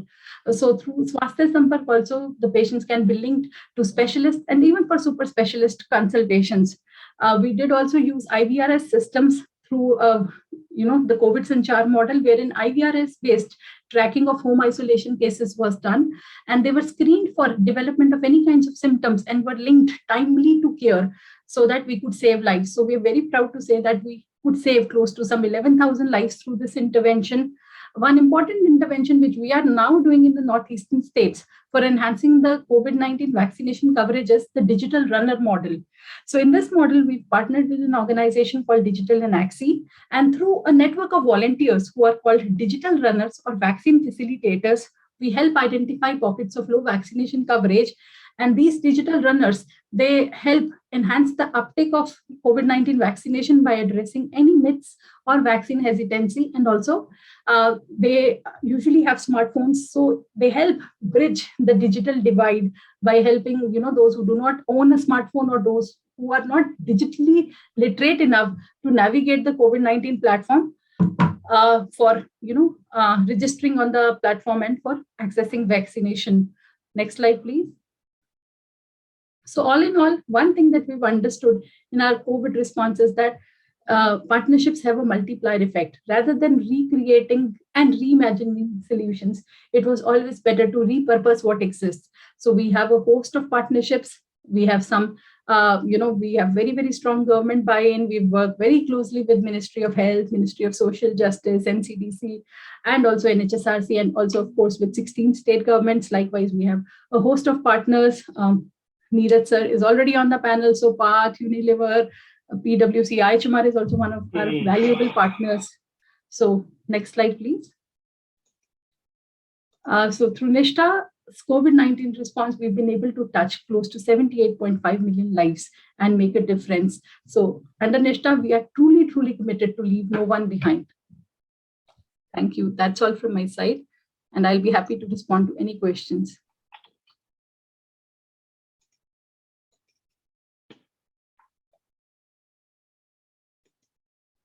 Thank you, Swati. That was a very, very insightful presentation, as always, and the amount of work Nishtha has done is commendable. So, Swati, I think we can take participant question towards the end of this session. But just, for some participants to think through a few things. I wanted to ask you a question. If you are given a second chance to prepare the primary healthcare systems for future pandemics or future threats, what would be the ways you think you can contribute and contribute with the principles of equity and efficient financing in mind? Thank you. Thanks, ma'am. That's a very, very tricky question. But yeah, all of us have understood during this pandemic that primary healthcare has a huge role to play. And, COVID-19 has emphasized the need ever than before that primary healthcare has to be at the fulcrum of our response to various kinds of emergencies. So if I was to reimagine what we could have done better or what needs to be done from a future equity and health system strengthening perspective, I think 3 or 4 things that I would like to work or focus on includes: one, enhancing health systems capacity from a response and emergency preparedness point of view. Second, working intersectorally. It is also important to bring in non-health interventions also. While health interventions were our focus, but there's also a need to collaborate with other departments such as water sanitation, other departments. So non-health interventions are also important. Moving from fragmentation to integration, I think that's the way to go. If we have to enhance efficiency of health systems, moving from fragmentation to integration is going to be the key. And lastly, larger focus on ensuring implementation and knowledge exchange. There are many best practices which exist. And when we were compiling the compendium for Niti Aayog, we understood so much was done, but probably there was lesser focus on, learning exchange and sharing. And last but not the least, I think 2 important areas for us to focus are, a host of innovative solutions which can be deployed. In the pandemic, we could see technology emerged as a clear winner. Technology was almost everywhere, from technology-enabled capacity building to telemedicine solutions to continuum of care models to clinical decision support systems. We had a host of technology solutions which enhanced not only the efficiency, but even the value of the healthcare chain. And most importantly, the focus has to be on strengthened governance systems also. While we are all investing in health systems, there is a need to have strengthened governance. When I say governance, not only from a political will or an accountability perspective, but we also need to also focus on the communities. There also needs to be enhanced, focus on community level accountability systems. So every health and wellness center now has a Jan Arogya Samiti. So these Jan Arogya Samitis could be empowered for local level planning and action, so that in future we are all better prepared for any such emergencies. Last but not the least, financing has been something, but I think with 15 Finance Commission and PM Abhim, already we see that there are more deliberate and more sustained investments in primary healthcare. So financing is there. Now I think it is on all of us to see how optimally we can utilize the resources. Thank you, Swati. Thank you for a very, very comprehensive answer to a tricky question, as you said. So with that, if I may invite a very, very senior colleague and, well-known person from the state of Madhya Pradesh, Dr. Tiwari, welcome. And over to you for your presentations, and look forward to hearing from you. Thank you, sir. Thank you, Dr. Anuradha. Thank you, IIHMR University, for inviting me to this important, very important, in fact, the global conference. And the topic given to me is, of course, very, very relevant. And we are actually practicing through the topic and through all the intricacies and important components of the topic. Our state, Madhya Pradesh, being a very vast state, and there are huge areas where we have access, an issue, always an issue, especially the access to health. So the topic for me is investment in primary health care for universal health coverage. I am putting a few slides to present myself, and I hope I'll be able to explain what we are actually doing and how effective it is. So yeah, I hope this is visible to all. Yes. So investment in primary health care for universal health coverage. This is what we understand from universal health coverage, that all the people have access to the health services they need, and when and where they need them, without any financial hardships. So this is actually what we understand from universal health coverage, and we are trying to achieve all these things. This is a known thing that earlier we had a very selective primary health care, and it was basically RCH focused, and that was addressing only 20% of the healthcare needs. And so for remaining 80% of the needs, people were moving to the private sector, resulting in lots of out-of-pocket expenditure. And probably this was the reason that there was very low utilization of public health facilities. In rural areas, hardly 28% people were visiting our health facilities. And in urban areas too, the number was quite low at 21%. And the data from NSSO Health Survey 2017-18 also told us that less than a third of Indians in rural areas seek treatment in public hospitals. So this is quite worrisome. And especially when we look at the epidemiological transition that happened over the period of last 3-4 decades, and the four major non-communicable diseases, hypertension, cardiovascular disease, diabetes, and cancers now account for more than 60% of all deaths in India. So in these changing scenarios, it becomes more important that we go close to the people, we take the services close to the people so that they avail them and they benefit from them. This is the pyramid that we have now, and the use area had unmet need, NCD, and other chronic diseases. And these are the areas where we are focusing on primary health care. As you can see, the people from these areas were moving to the secondary hospitals at district level, or even the medical college level, or super specialist hospitals. Of course, these two, I mean the medical college and multi-specialty hospitals are now under the umbrella of PMJ, Pradhan Mantri Jan Arogya Yojana, where enough insurance is provided, health insurance is provided for the peoples to avail the facility. Similarly, at the secondary level also, there are facilities which are linked with PMJ program.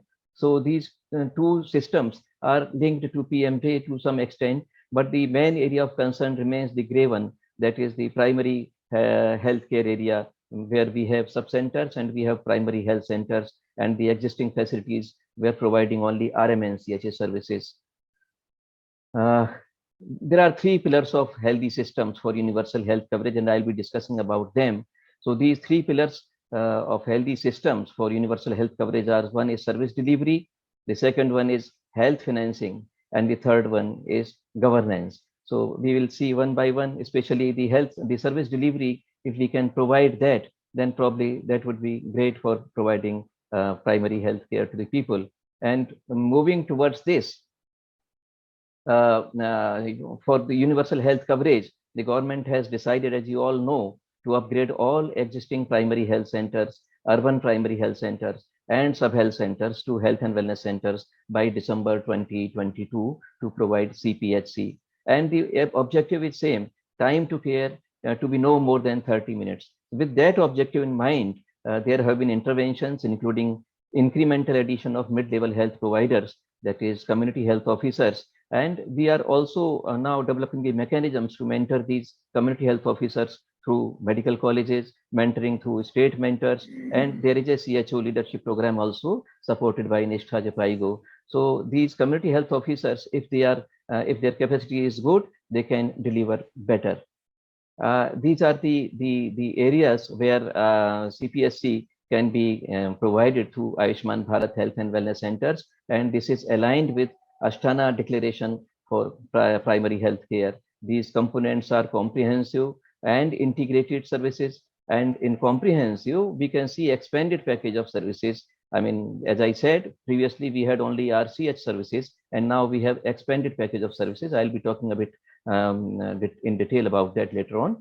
Then we have the health promotion and wellness activities. These were the most neglected areas till recent times, and there are adequate referrals. So we have comprehensive expanded package of services, we have health promotion and wellness activities, and we have adequate and timely referrals. The second component is equitable and decentralized mechanisms like expanded range of diagnostics and essential drugs at health and wellness center. Then we have a component of good governance. There are administrative actions. We have health financing. Then we have technologically enabled solutions. There are now reports on portals and applications. We have the mechanism of teleconsultation, which is benefiting the rural people to a great extent. And we have now the system of virtual training of service providers like community health officers and other health functionaries. Then there is one more important system that Dr. Swati also spoke just now, that is empowering communities for ensuring completeness and quality of care through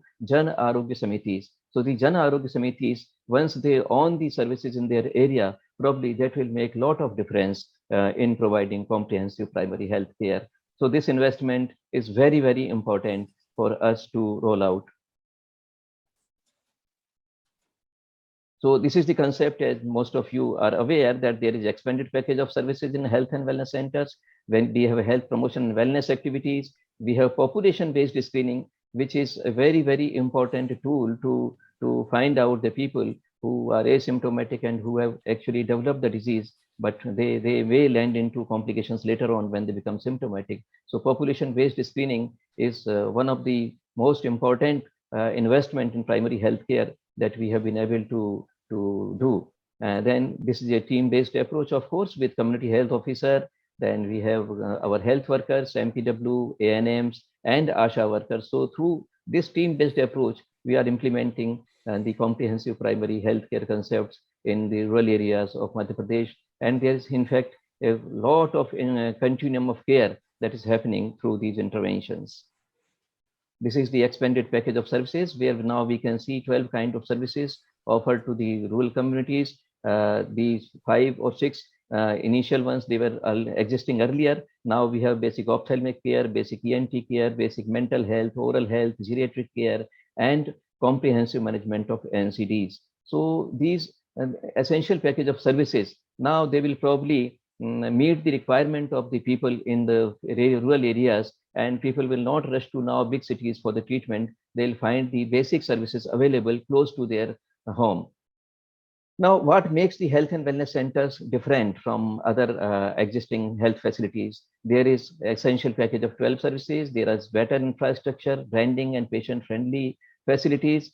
There is activity of health promotion and wellness. And then, as I said, population-based screening, where we are going close to the community. And then there's continuum of care through IT applications, and most important, telemedicine, where the person in a village can avail the prescription from a qualified medical practitioner sitting at the other end. So these interventions are definitely going to result in better health outcomes. Then coming to drugs and diagnostics, which consume a lot of money otherwise. If we don't make them available free of cost close to the people, then these two components take a lot of money out from the pocket.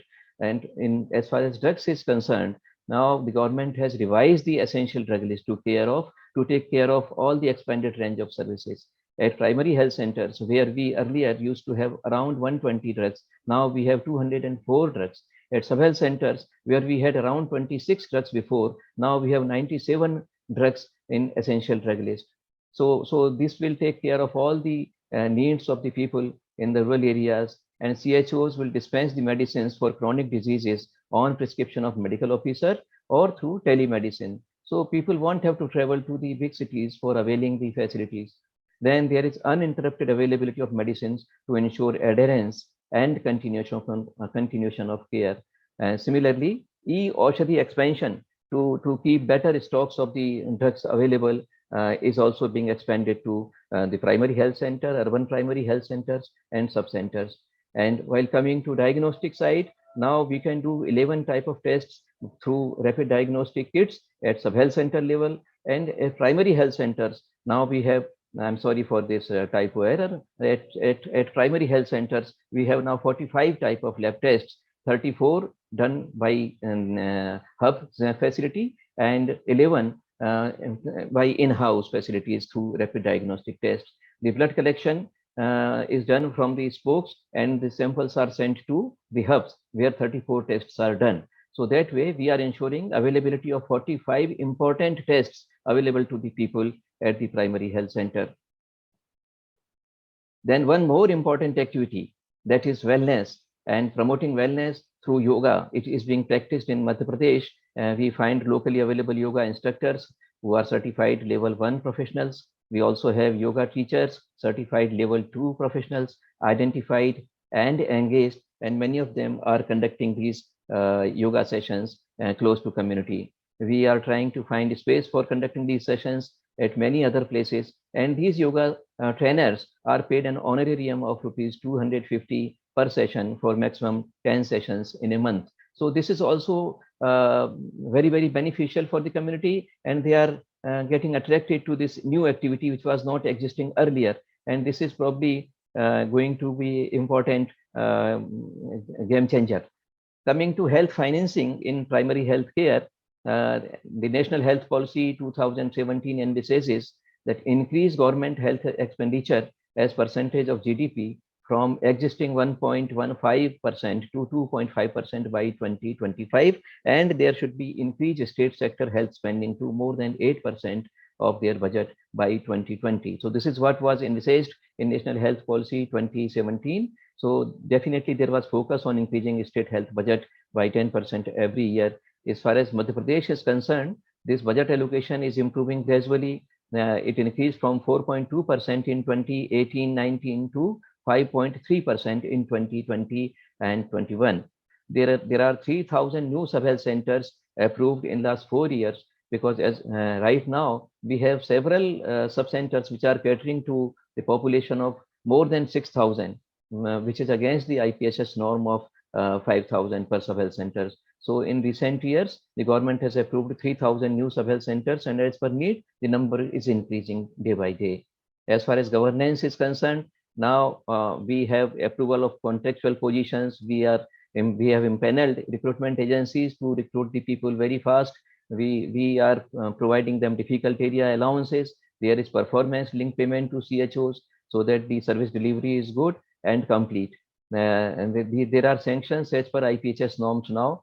There is 6-month certified program in community health, IGNOU and other state university. We have Madhya Pradesh Medical Science University, which is conducting this course so that we can meet our target of recruiting community health officers very fast. In fact, I believe it is the community health officers cadre which is being posted at health and wellness centers who are going to be the game changer and achieve the dream of comprehensive primary health care in the rural areas.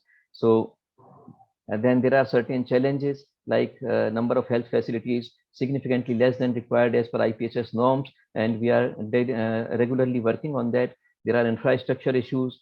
There are difficult terrains in Madhya Pradesh. There are 89 tribal blocks out of 313 total blocks with a sparse population. So this makes the access a bit difficult, but we are going closer to the people.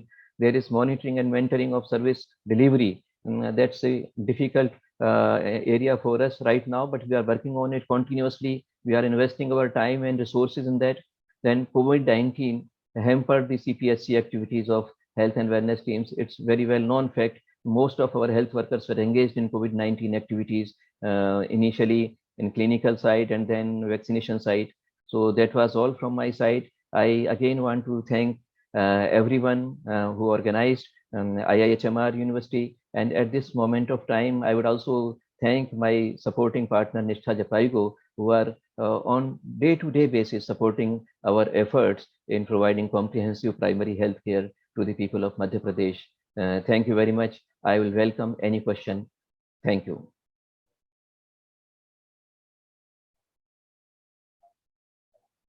Thank you so much, sir. That was a great presentation, and it gave a snapshot of one of the largest states in the country of what it is doing. And we have moved miles, I think, in achieving a lot at the primary care level. So many congrats, because you're leading that effort.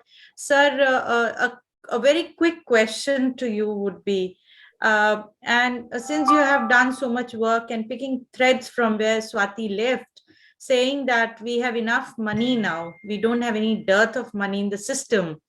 If you were to prioritize for the state of Madhya Pradesh, 3 things that you would like to achieve in terms of primary healthcare this year, so what would be those 3 things, sir?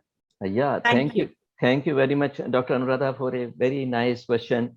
In fact, if I'm allowed to take call on this, I would first prioritize that if we have the financial resources, then we should prioritize infrastructure strengthening of our system in the tribal areas where there is a problem with the service delivery because of infrastructural issues. So that would be my first priority to do the infrastructure strengthening work, including availability of running water, availability of uninterrupted electricity supply, and also availability of internet facility for better data transmission. So this would be one. The second thing that comes to my mind is we have enough frontline workers in rural areas. If we can train them on continuous basis, if we can do the capacity building of these people to be able to deliver CPHC to the people, because this is what I felt was needed when COVID started. And we realized that a lot of trainings need to be done for the frontline health workers, including community health officers, so that they meet the requirement of the people in this area. So the capacity building of the people is an important area. The third thing that I would like to see is strengthening of community participation. Because unless we have community participation from the areas, we cannot perform, we cannot deliver. So there has to be an active association of the community with us. And thanks to the government of India, that now we will be having a good system, good mechanism through Jan Arogya Samitis. And these Jan Arogya Samitis will be planning the activities, will be implementing the activities, will be monitoring the activities, and they'll be guiding the system to deliver better. And so that will be the wonderful platform to monitor the service delivery. So these three things: infrastructure, capacity building, and Jan Arogya Samitis for community participation. This comes to my mind. If it comes to strengthening comprehensive primary health care in our system.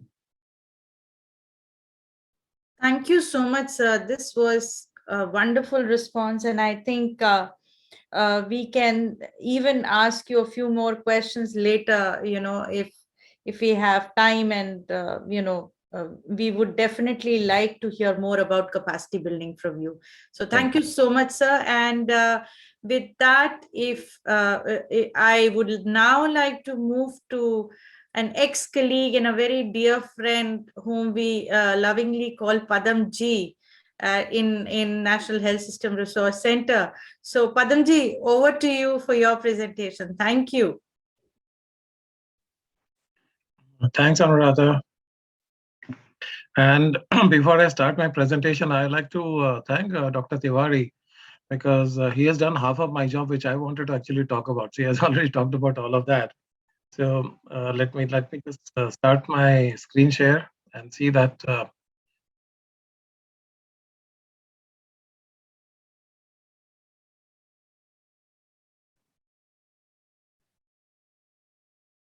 Yeah.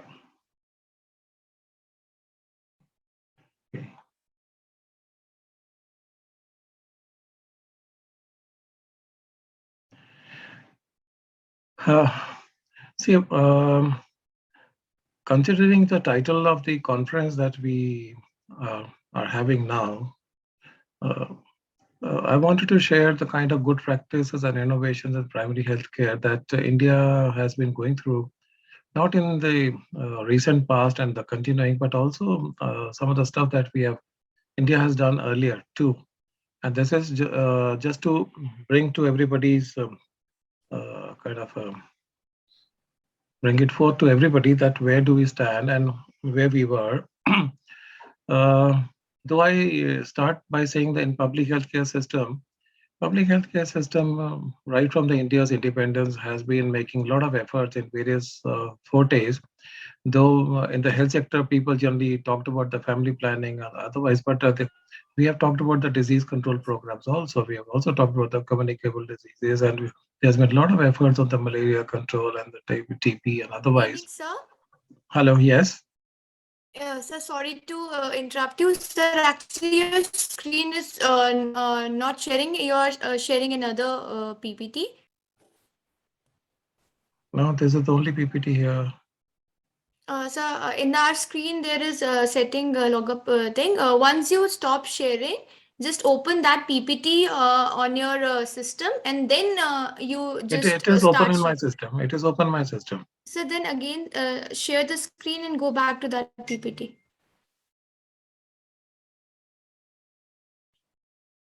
Is it visible now? Yes, sir. It's visible now. Okay. So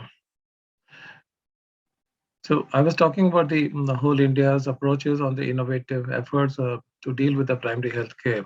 If we go back to 1983, when we created the first health policy, and that was following Alma Ata, we did talk about a lot of stuff that we wanted to do in India.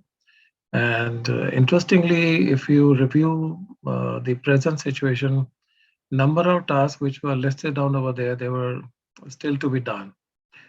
And I don't want to go back to the history because most of you must have read through all of that and must have had the various discussions around that.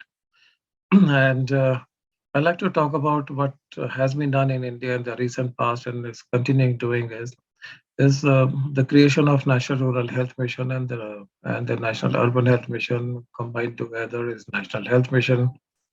And this National Health Mission was actually created to look into the whole stuff of primary health care and delivery services, strengthening of resources, manpower, and the parameters in India change and the health system improves. Basically that. And to monitor that, we created something called Common Review Mission.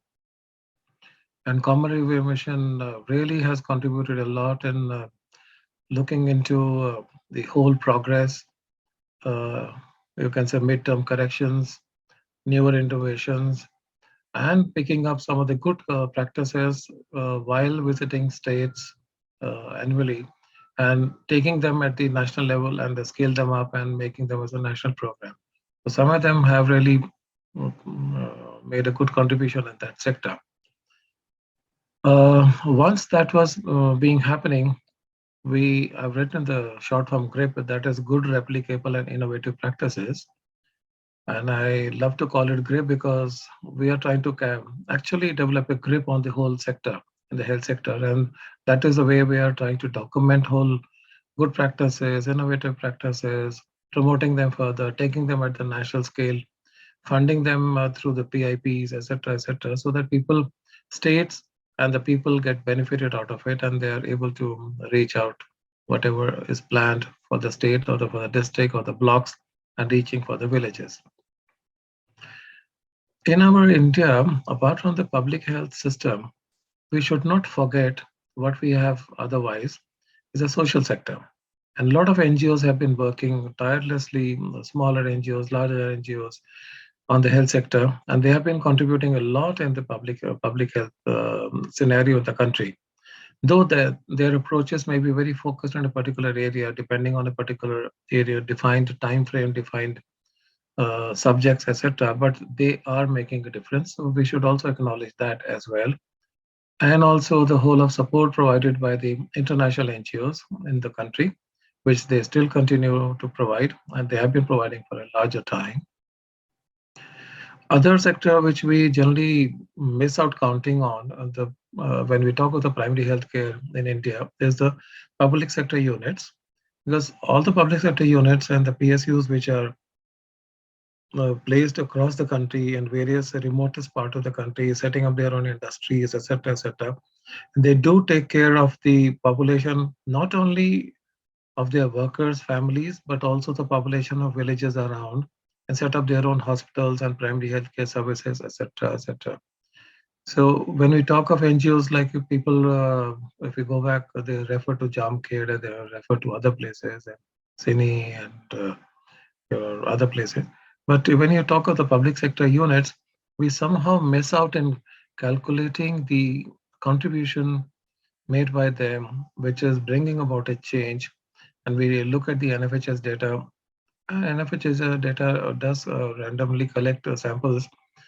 Some of those samples would have been definitely over there. So whether you talk of the breastfeeding promotion, you talk of maternal care, child care, you talk of the disabilities, etc., etc. A lot of them do get managed by public sector units. And then we come down to the CSRs, corporate social responsibilities, and the social sector in India in the last 1 decade has really grown in a larger way in contributing to the social sector as a social sector responsibility for provision of healthcare services at the primary level. So, and they are contributing, and now they're also partnering a lot with the governments, the state governments, and national governments, etc. I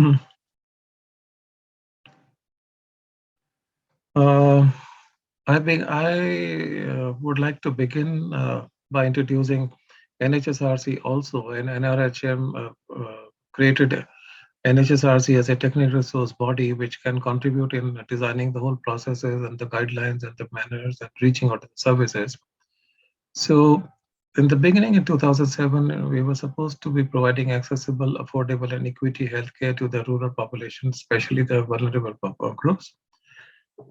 Sought to address health and healthcare in a holistic manner by addressing biological aspects of diseases, social determinants of health, socio-political eco-dynamic, producing income, education, occupation, gender, class, etc., etc. And core vision and the strategy was a decentralization and devolution of power to local self-government, involving communities in decision-making, flexible financing, capacity building, monitoring progress against standards, innovations in HRH management. Critical needs in health system strengthening were and are beyond planning, strategies, policies for the whole health system.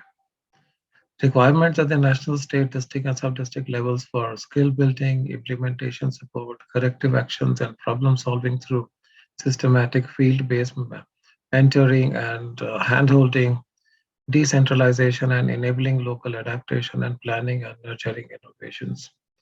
And that is through governance, leadership, and ownership. Undertaking assessment evaluations, and we provide feedback to the central government and the state government so that we can come to the correction process or enhancement process or taking it further process. There are three broad objectives for us, and that from the central point of view, we do take into account is respond to health system and technical assistance needs of the states and Ministry of Health and Family Welfare, policy and strategy development, coordination of technical assistance activity. And these are the major kind of divisions that we have. The focus areas are community processes and comprehensive primary healthcare, healthcare financing, healthcare technology, human resources for health and health policy and integrated planning, public health administration that also covers the governance issues and also the legal issues, apart from the planning for the up to the secondary level. And the knowledge management division actually takes care of all the knowledge research work. Sorry to interrupt you, Padamji, but if we can wind up in next 1 minute because we are slightly running. I need just 4 or 5 minutes. This is the basic introduction, and after that, I like to go on to the innovation stuff. Sir, if possible, can you wind up in 2 minutes? That would be really helpful. Sure. Thank you. Thank you. Sure. Well, Dr. Tiwari has talked about it, so I don't want to get into all of this. The only thing is the screening under Rashtriya Bal Swasthya Karyakram is an innovative intervention by the Government of India. And this he has talked about. I don't want to talk about it again. This is the latest updated information on the, as of just last month, how many screening has been done and how many all of that has been done, because this is the community level interventions that we're talking about. Let's forget about it. This is a innovation summits that we hold, and for that we keep collecting information from all over the country. And these summits have been actually making a lot of difference in the whole setup, and people are getting more and more encouraged to take it further. And many of these programs have been scaled up further, which I've listed down below here. So we can discuss about separately. These are some of the initiatives that even Dr. Tiwari talked about, the free drugs initiative, but I would like to talk about it that it's just not a free drug initiative, it's a whole system that is being put in place so that it reaches out to the primary healthcare services and enables people to get the benefit out of it. Diagnostics also, the number of tests are listed down and the laboratories are there, services are there. Then biomedical equipment management and maintenance program is actually supporting the whole stuff and the diagnostic processes. E-health initiatives are something that are important, and we are promoting teleconsultations, teleradiology, teleophthalmology, e-upchar from Haryana has started off and it's been taken up otherwise. E-Sanjeevani. This we have talked about, so I don't want to talk about it.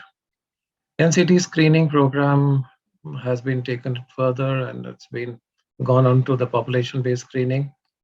And this screening is basically to control the cancer, diabetes, cardiovascular diseases, and strokes. And universal screening of population for men and women 30 years of age and above for oral cancer, hypertension, and diabetes, and for women 30 years of age and above for cervical and breast cancer. And their numbers are given. This is the latest number as of 31/1/22. So far, these many oral cancer and screening has been done, breast cancer and the cancer across the country, cervical cancer. This is the thank you, but I like to say that when we talk about the innovations in primary healthcare sector, if you go to our website and look into the innovation sector, we have documented everything over there, which are hundreds and hundreds, because every year I receive more than 300-400 kind of entries from people, and that we collect, and then we evaluate it, assess it, and then we select some of the ones which are actually worth taking at the national level, and we talk about it and discuss about it at the national level. And it's an open house discussion, and then we promote that for people to be taken it further in their own states, so that we are able to help them out in with a newer intervention, financially and technically both. So I would like to thank everybody and thanks IIHMR, and also welcome any questions for discussion. Thank you, Padamji. Thanks for the presentation. And sorry to rush you through, but due to the paucity of time, maybe we'll take your question towards the end. And I would now like to move towards Dr. Shilke and hear his experience coming from Maharashtra. So welcome, and over to you for sharing your experience. Thank you so much.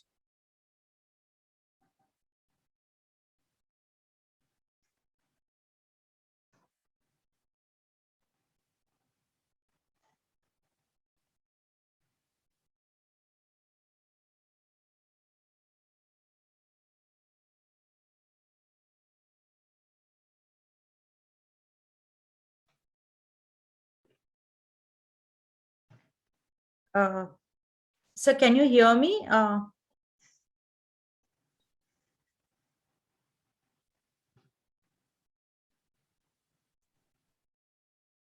Yes, I can hear.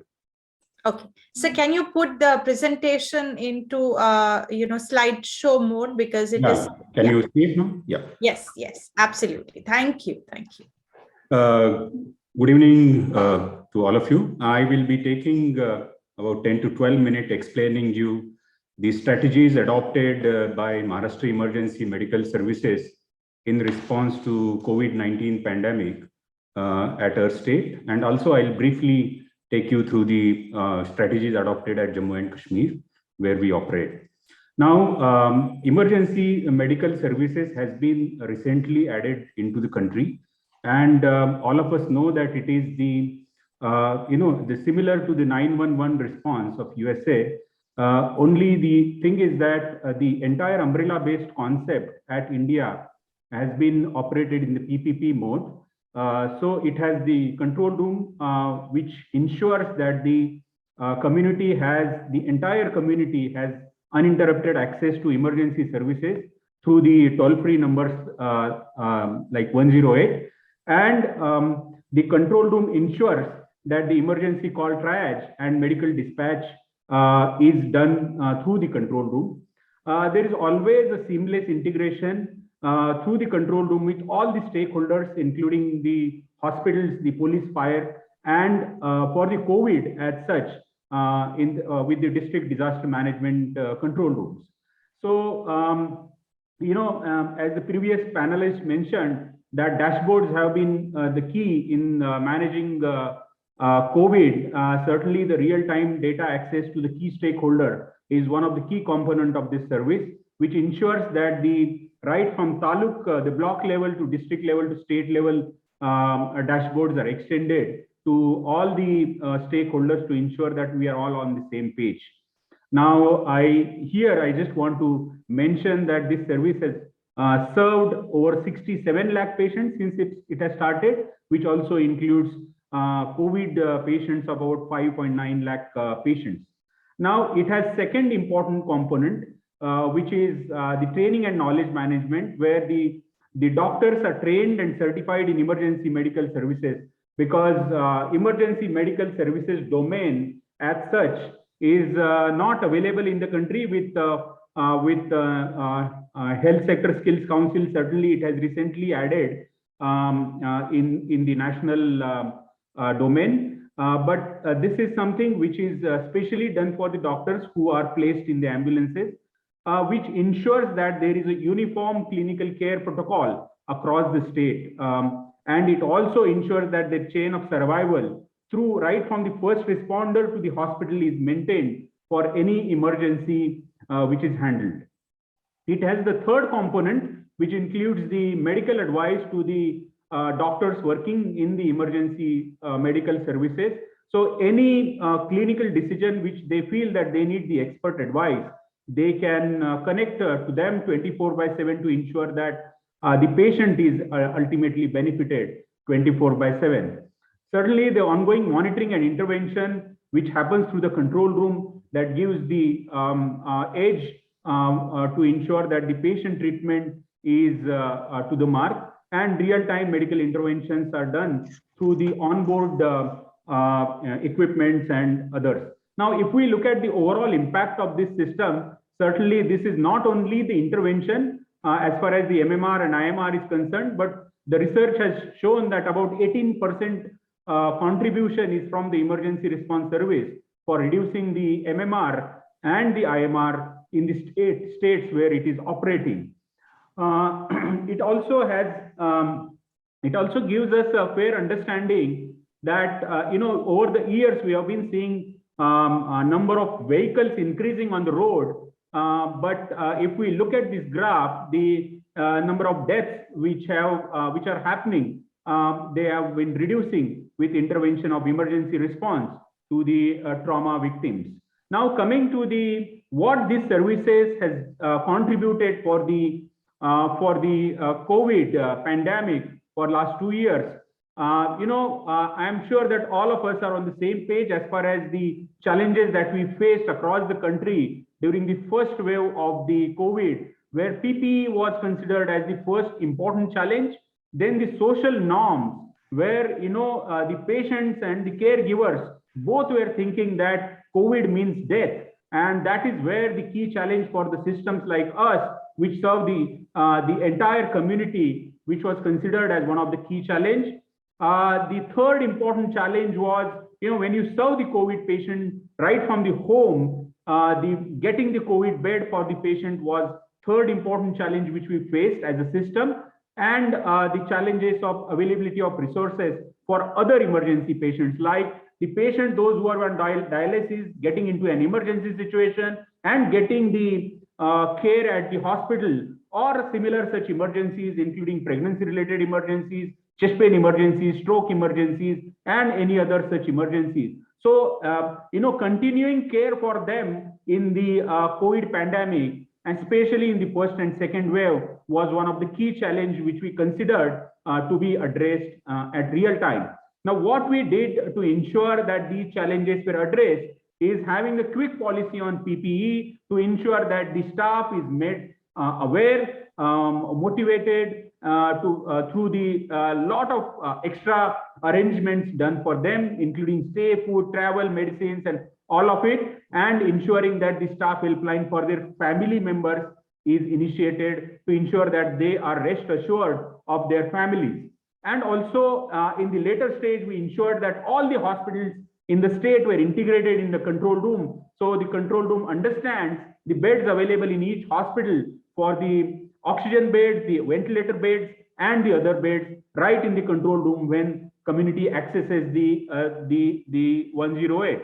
Now, the key thing which we ensured during this is the access. To ensure that the access is uninterrupted, we increased our capacity by almost 30% in our control room, so that anybody accessing control room, because the entire private emergency or the other ambulance services were shut. So we ensured that the additional demand, which was otherwise served by the private ambulance service provider, was taken care by 108.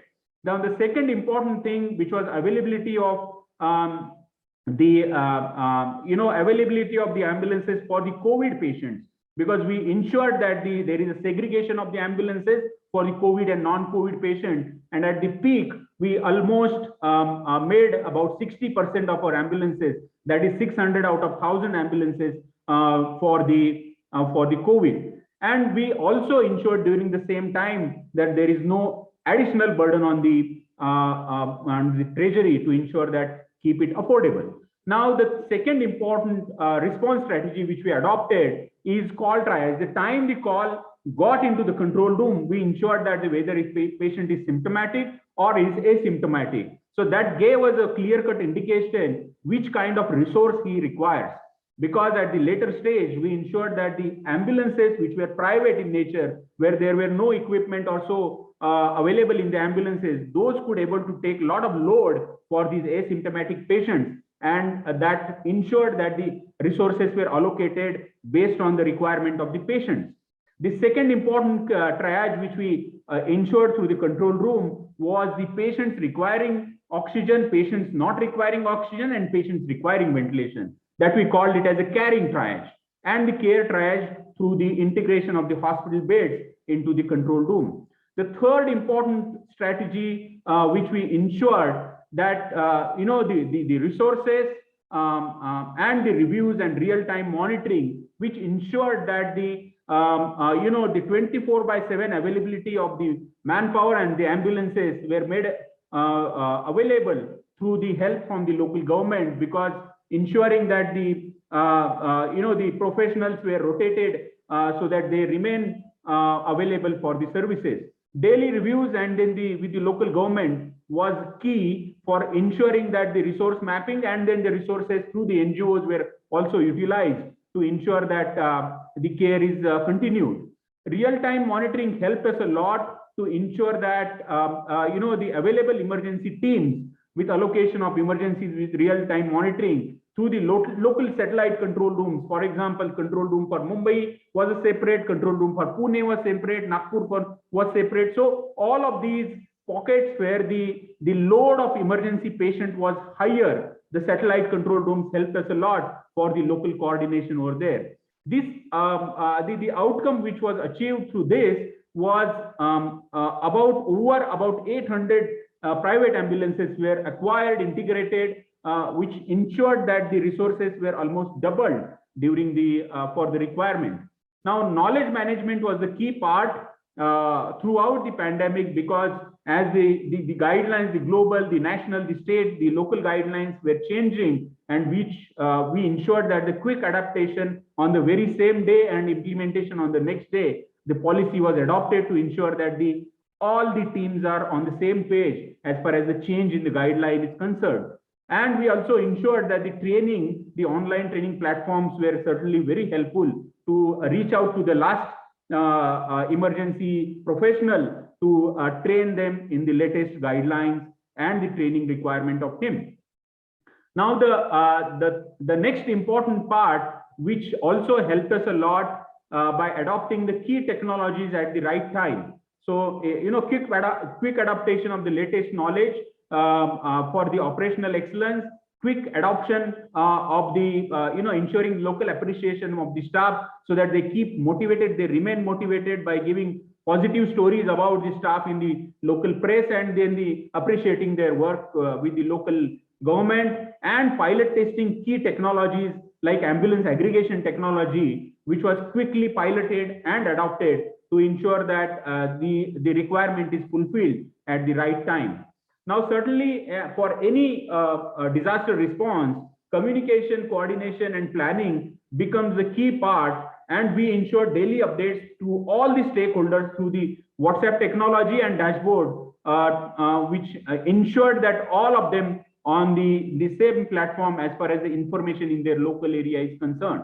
Also, the joint training programs with all the stakeholders operating in particular geography helped us a lot to share the resources and optimize the resources. Certainly, subsequent to the first wave, planning and preparedness for the second and third wave certainly helped us a lot to adopt a lot of the processes and policies which were implemented during the first wave.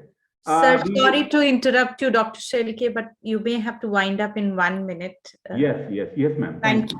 Thank you. This had certainly during the 2 years, if we look at the patients which were served and the COVID patients which were served, almost 21 lakh patients were served. If we look at the age-wise distribution, almost 78% were from the productive age group. And if we look at the male-female population, certainly almost 55% male population was served during the COVID. And this is something which was important for the Jammu and Kashmir, where the telemedicine process was implemented, where the symptomatic patients were called from the control room and then the care was provided over the call to almost 15,000 plus patients at the Jammu and Kashmir. Thank you very much. Thank you, Dr. Gupta, Dr. Sodani, and team at IIHMR to share the knowledge and the knowledge gained through the COVID pandemic. Thank you very much. Thank you so much, Dr. Shilke. I personally have learned a lot through your presentation, and I have so many questions myself, to ask, but I think I'll reserve them towards the end. And but I would just like to say that you have raised a couple of very important points, SBCC, and and how information has to be real time, public private, how it need to come to cover for each other, and triaging, such a loose term that we use, but it is so differently defined for each piece. So I think I have learned a lot. We'll come back with questions to you. And now may I invite another dear friend, Neeraj Jain, with the heart of an investment banker and now with the brains of a development sector specialist, to present. Thank you, Anuradha. I don't know if that's a compliment, but I'll accept it as one in any case. And thank you, IIHMR, for inviting me. Thank you, Swati, and thanks to the panelists. The good thing about being the last speaker on the panel is that lot has already been said, and so there's not that much to actually add. But on the other side, I do get the last word, so I'm going to make full use of that. Sorry, I'm just going to see if my presentation. Yeah, there you go. We already saw this pyramid in Dr. Tiwari's presentation, so I'm not going to explain to you in much detail on this. The only thing that I want to just point out is, while in the tertiary and secondary, we have kind of tried to integrate the private healthcare providers, but that is completely missing in the primary healthcare piece. And if we are going to get to universal health coverage, covering the entire primary health sector is going to be critical. And that's something that we will have to think about. How do we integrate private healthcare providers? I think as a country, we've done well trying to integrate that in tuberculosis, but not across the board. In terms of what primary healthcare does, and I think this is an important slide, because really it acts as the gatekeeper of health. If you were to go to any large or small tertiary, secondary facility, you'll find a lot of people walking in for very basic services. And that's essentially because our primary healthcare system is not functioning the way it should. So really the screening needs to happen there, which means that you really have to be innovative, because we are a large country, we have a large population, and we do not have enough trained manpower to be able to do that screening very effectively. So that is where innovation, technology is going to be required, and that is going to be the focus, hopefully, for India over the next few years. And like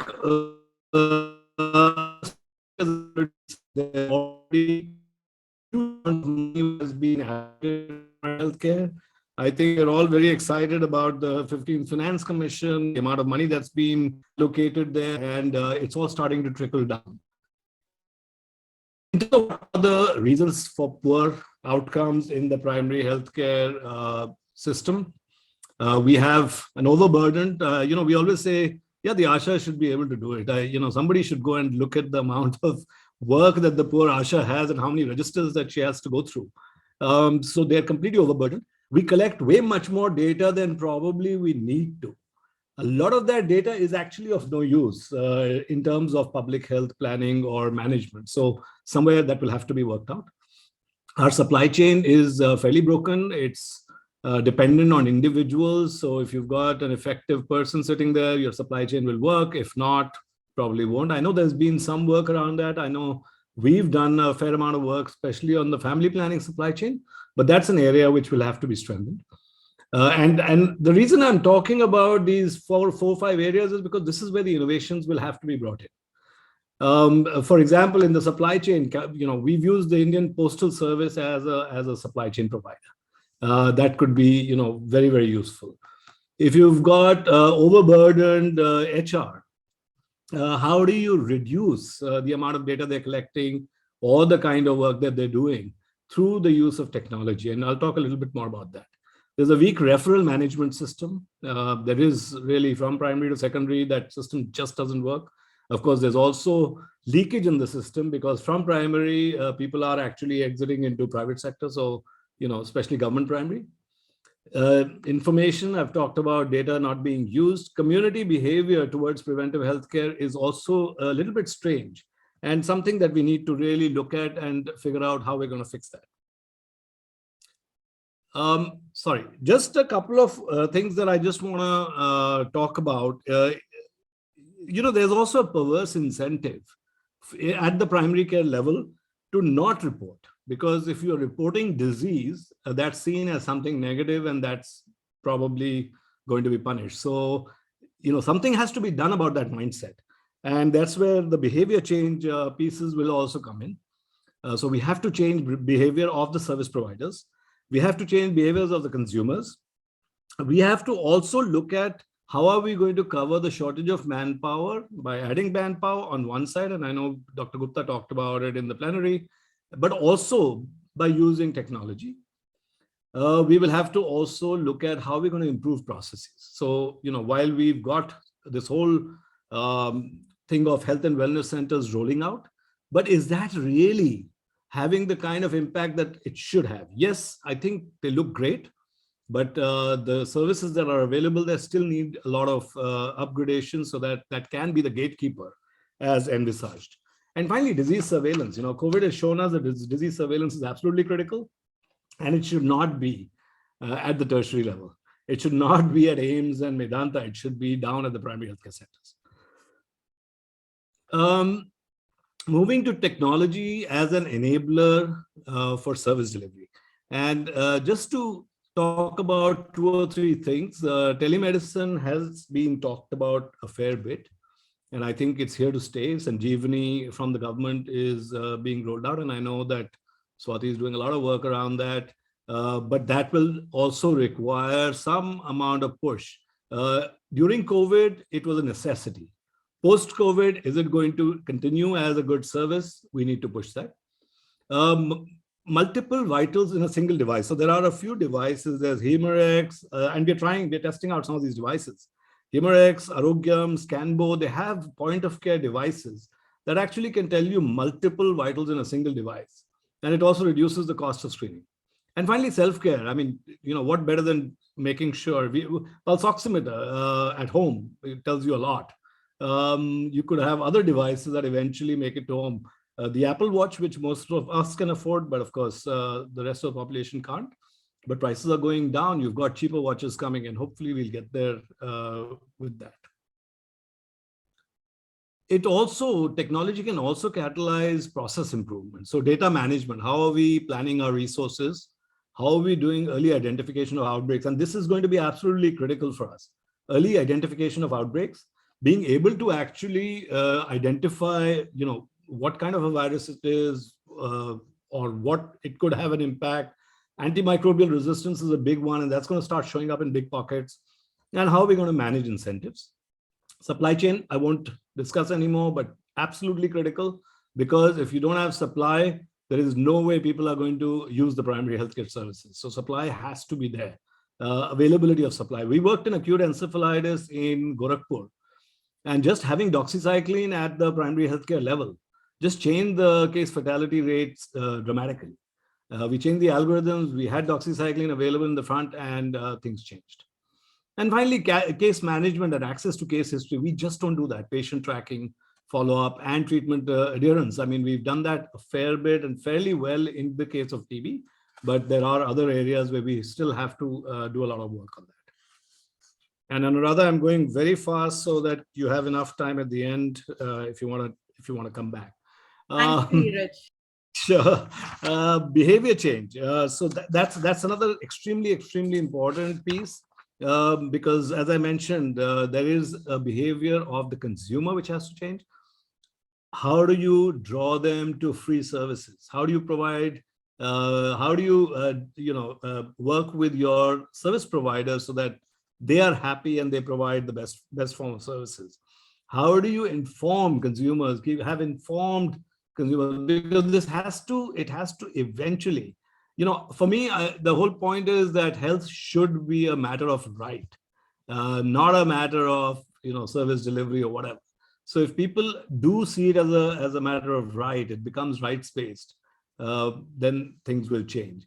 And there, we've got very interesting examples in terms of delivering messages. We've got organizations like Gramvani, and I think Swati mentioned Gramvani. You've got incentivizing consumers through IEC messaging. Saath Health has done some work around that. So there's a nudging. So there are patient incentives if you actually show a certain kind of behavior. So those are going to be absolutely critical also going forward, and we should try and use as many of those as we can.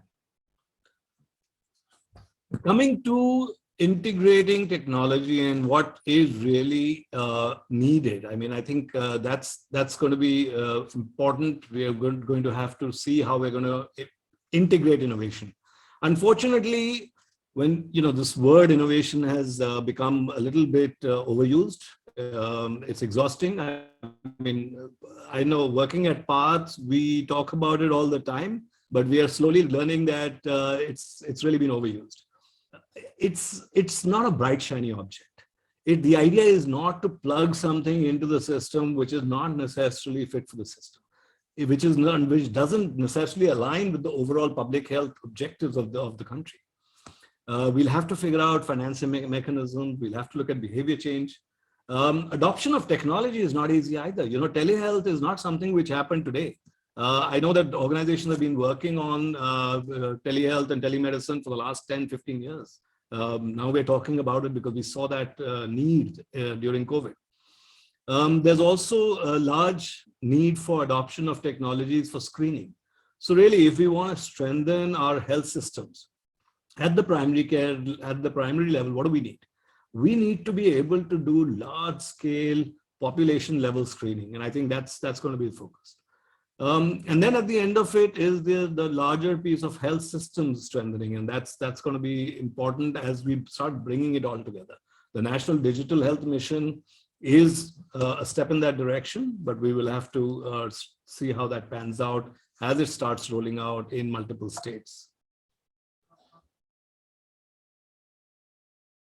In terms of the way forward, the good thing is the government, and we know the NHSRC, and I've been talking to Dr. Kotwal, and government is completely open. They're like, let's bring it in, let's change the policy, and let's make sure we are financially supporting innovations and innovators.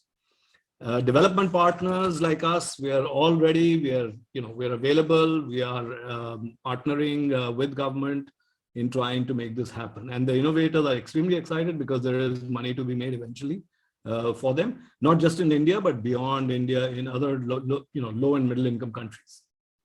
India is more like an example. I have to talk about Path, otherwise I don't get my salary. So, Path has been working on innovations for many years. We have a partnership with Tata Trust, where we've looked at the innovation landscape in a lot of detail. We ran recently a primary healthcare tech challenge where we had over 100 participants, and we had clear 17 winners that emerged. Again, open source documentation, we rated some of these winners. We had very senior people from the system who were judging. One of the things that we have realized is that urban and rural are going to be absolutely different. So we have two programs which have kicked off. One is in Satara in Maharashtra, where we are looking at a comprehensive district-wide approach to primary healthcare. And then we are looking at in Mumbai, in Dharavi, etc., where in 3 wards, we're looking at strengthening comprehensive urban primary healthcare. And we're finding it to be fairly different. The urban piece also has a huge amount of private sector engagement, whereas the rural piece is more around our own public health system. And looking at how do we increase screening, expanding the basket of services, referral linkages, and again, very critical. You know, while we talk about Ayushman Bharat in one breath, but our primary and our tertiary needs to be linked up. And without that, it's not going to give us the benefits that we should be getting. We'll have to strengthen the supply chain piece, very, very critical, absolutely. We've seen what happens when supply chains don't work. We'll have to also digitize. That's the only way to deal with such a large population, large country, large geography, and a lot of disease. I mean, you know, so you've got the worst of all. You've got a large number of people. You don't have enough trained manpower. It's a large geography. We're the size 7th largest country in the world, and we have bad public health. So we need to really bring this together. And finally, communities at the center of it all is going to be absolutely critical. So I am going to stop there and thank you so much. Thanks for giving me the time. Thank you. I think I'm on time, Anuradha. Yes. Perfect. On time. Dot on time. Thank you. And with that, you know, Neeraj, we are here with a group of audience which is going to go far and wide as students of IIHMR. So a quick bouncer for you and 2 minutes for you to answer that question is, when you choose innovation, the quote unquote word innovation, should it always be for scaling up, for making it large and wide and go to places, or can innovation be done in small scale also? So I would like to hear from you, because you are pioneers in primary healthcare innovations. Thanks, Anuradha. No, innovations can be the slightest, the smallest change. You know, even in a line list, if you remove one step, that's an innovation which could have impact. Yes, you definitely should be thinking of scale in terms of impact. You know, is this change that you're going to make, or that fresh approach that you're going to bring, how is it going to change the landscape? So that's absolutely critical. I think for a country like India, we shouldn't be looking at small things which will have small impact. We should be looking at small things that's going to have a very large impact. But having said that, I think one of the best examples is this private provider agency business that is now sort of very, very popular, that happened in tuberculosis, and we sort of ran that program in Mumbai, and now it's gone across the country, where we really saw the government and private providers coming together without actually stepping on each other's toes, just to make sure that the entire TB affected population was brought in. So these are extremely small things, but these are innovations, and I think we shouldn't be restrictive in our thought process. You know, people are now talking a lot about artificial intelligence and machine learning, and I've seen we see hundreds of examples, but some of them cannot be scaled. Some are financially not viable. If you look at the operations in our government or in our health systems, they can't be incorporated in there. You know, so you're kind of going around in circles. So innovations have to fit in. We spend a lot of time doing operational trials on those innovations within the system to see whether they're going to work. And I can tell you, Anuradha, I mean, 5 out of 10 times they fail, even though we've got senior public health people sitting there before we even go in. Artificial intelligence, we worked with Cure AI on their solution on X-rays for TB screening. And the radiologists just said no, they thought they're going to lose their jobs. So we had to change it. We had to make it a decision support system rather than screening tool. So those are important things to remember as we go into innovations. Thank you, Neeraj. That's very, very useful. And I think the students and the public health professionals of the future may have got a partial answer to their questions of how they should choose innovations. I know, Dr. Biswa, you must be waiting to end the session. I'll take another 1 minute and throw just one quick question for Dr. Shelke. Sir, we have a lot of learning from what you presented. I think I'm taking hundreds of lessons, and I'll come back to you personally offline to discuss some of these things. But quick question to you to answer in 1 minute would be that if you have to choose 2 of your learnings from what you did in Maharashtra and transform it into the primary healthcare system in non-pandemic era, what would those 2 lessons be? Thank you. See, I think I'll be very quick. One thing is the first response from the local community and the training about the first response from the local community, where PHC has a role to play. I will say that every healthcare worker has a role to play. And that is, we call it as chain of survival. And the chain of survival starts from the local community, always, everywhere. That is first thing.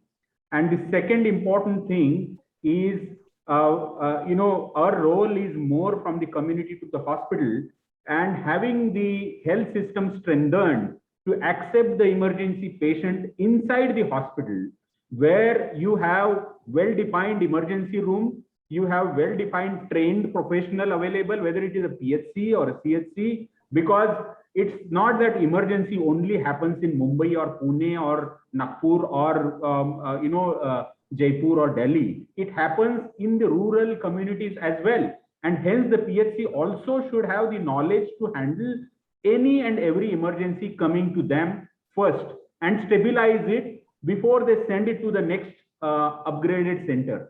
So I think these will be the 2 important things I will take you to the community as we go ahead.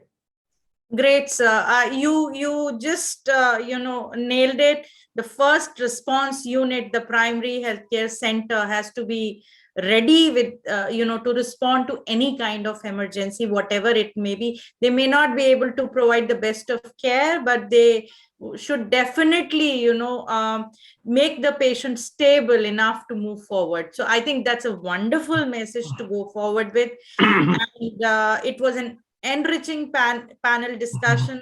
Thank you all so much. Handing it over to Dr. Tripti for her vote of thanks. Thank you, Dr. Tripti. Over to you. Thank you, ma'am. Sorry for interruption, ma'am. I would like all the speakers to turn their cameras on for a photograph, please.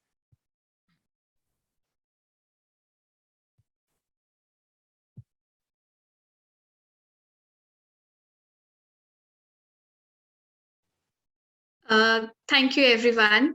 To extend vote of thanks, I would like to invite Dr. Tripti Biswa. Dr. Tripti Biswa is currently working as professor and internal quality assurance cell coordinator with IIHMR University, Jaipur.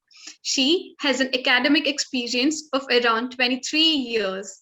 She has research experience in areas of marketing, consumer preferences, human resource management, and general management. Over to you, ma'am. Thank you, Gunjan. Good evening, everybody. Good evening, esteemed chair, Dr. Anuradha Jain, technical advisor, Health System Strengthening United States Agency for International Development, distinguished delegates, ladies and gentlemen. It is an honor and privilege to propose a vote of thanks, formal vote of thanks on behalf of IIHMR University. At the outset, I would like to express my gratitude to Dr. Anuradha Jain for so very kindly acceding to our request to chair the session on primary healthcare management, a joint session with Nishtha Japaigo and gracing the 26th Annual Global Conference Pradanya 2022 with her presence on this virtual platform. Thank you, ma'am. Your words of wisdom and thoughts on the theme have been very stimulating and have definitely set the tone and motivated the participants for further deliberations. I convey my heartiest thanks to Dr. Swati Mahajan, Chief of Party Nishtha Japaigo, for underscoring endeavors meant for leveraging primary healthcare systems for pandemic response and sharing COVID response strategies, experiences, and learnings from USAID's flagship health system strengthening project Nishtha. I offer my thanks to Dr. O.P. Tiwari, State Nodal Officer, Comprehensive Primary Healthcare Madhya Pradesh, for making an excellent presentation on investment in primary healthcare for universal health coverage. Sir enumerated various activities in which investments have been made by Government of Madhya Pradesh for universal health coverage. Sir also talked about 3 pillars of health systems for universal healthcare and essential package of 12 services for strengthening primary healthcare as the foundation of universal health coverage and health security. Thank you, sir, for enlightening the participants on the stated theme. I would also like to express my profound gratitude to Mr. Padam Khanna, Senior Consultant, Knowledge Management Division, National Health Systems Resource Center, for his thought-provoking session on primary healthcare management innovations. Sir has very genuinely accentuated that being innovative in primary healthcare management in a world where disruptive and exciting digital technologies are transforming patient care is not just desirable, but essential. Thank you, sir, for edifying and attracting attention of participants towards developing innovative ecosystem in the area of primary healthcare management. I extend my heartfelt thanks to Dr. Dhyaneshwar Shelke, Chief Operating Officer, Maharashtra Emergency Medical Services, for enlightening us through his session on strategies adopted by Maharashtra Emergency Medical Services in response to COVID-19 pandemic. Sir highlighted the umbrella-based approach of emergency medical services and key challenges during COVID-19 response. Sir, your inspiring words and thoughts have certainly helped us in magnifying our cause in the best possible way. Thank you, sir. I would also like to express my sincere thanks to Mr. Neeraj Jain, Country Director, PATH India. Sir, efficaciously deliberated and put forth innovative solutions for strengthening primary healthcare.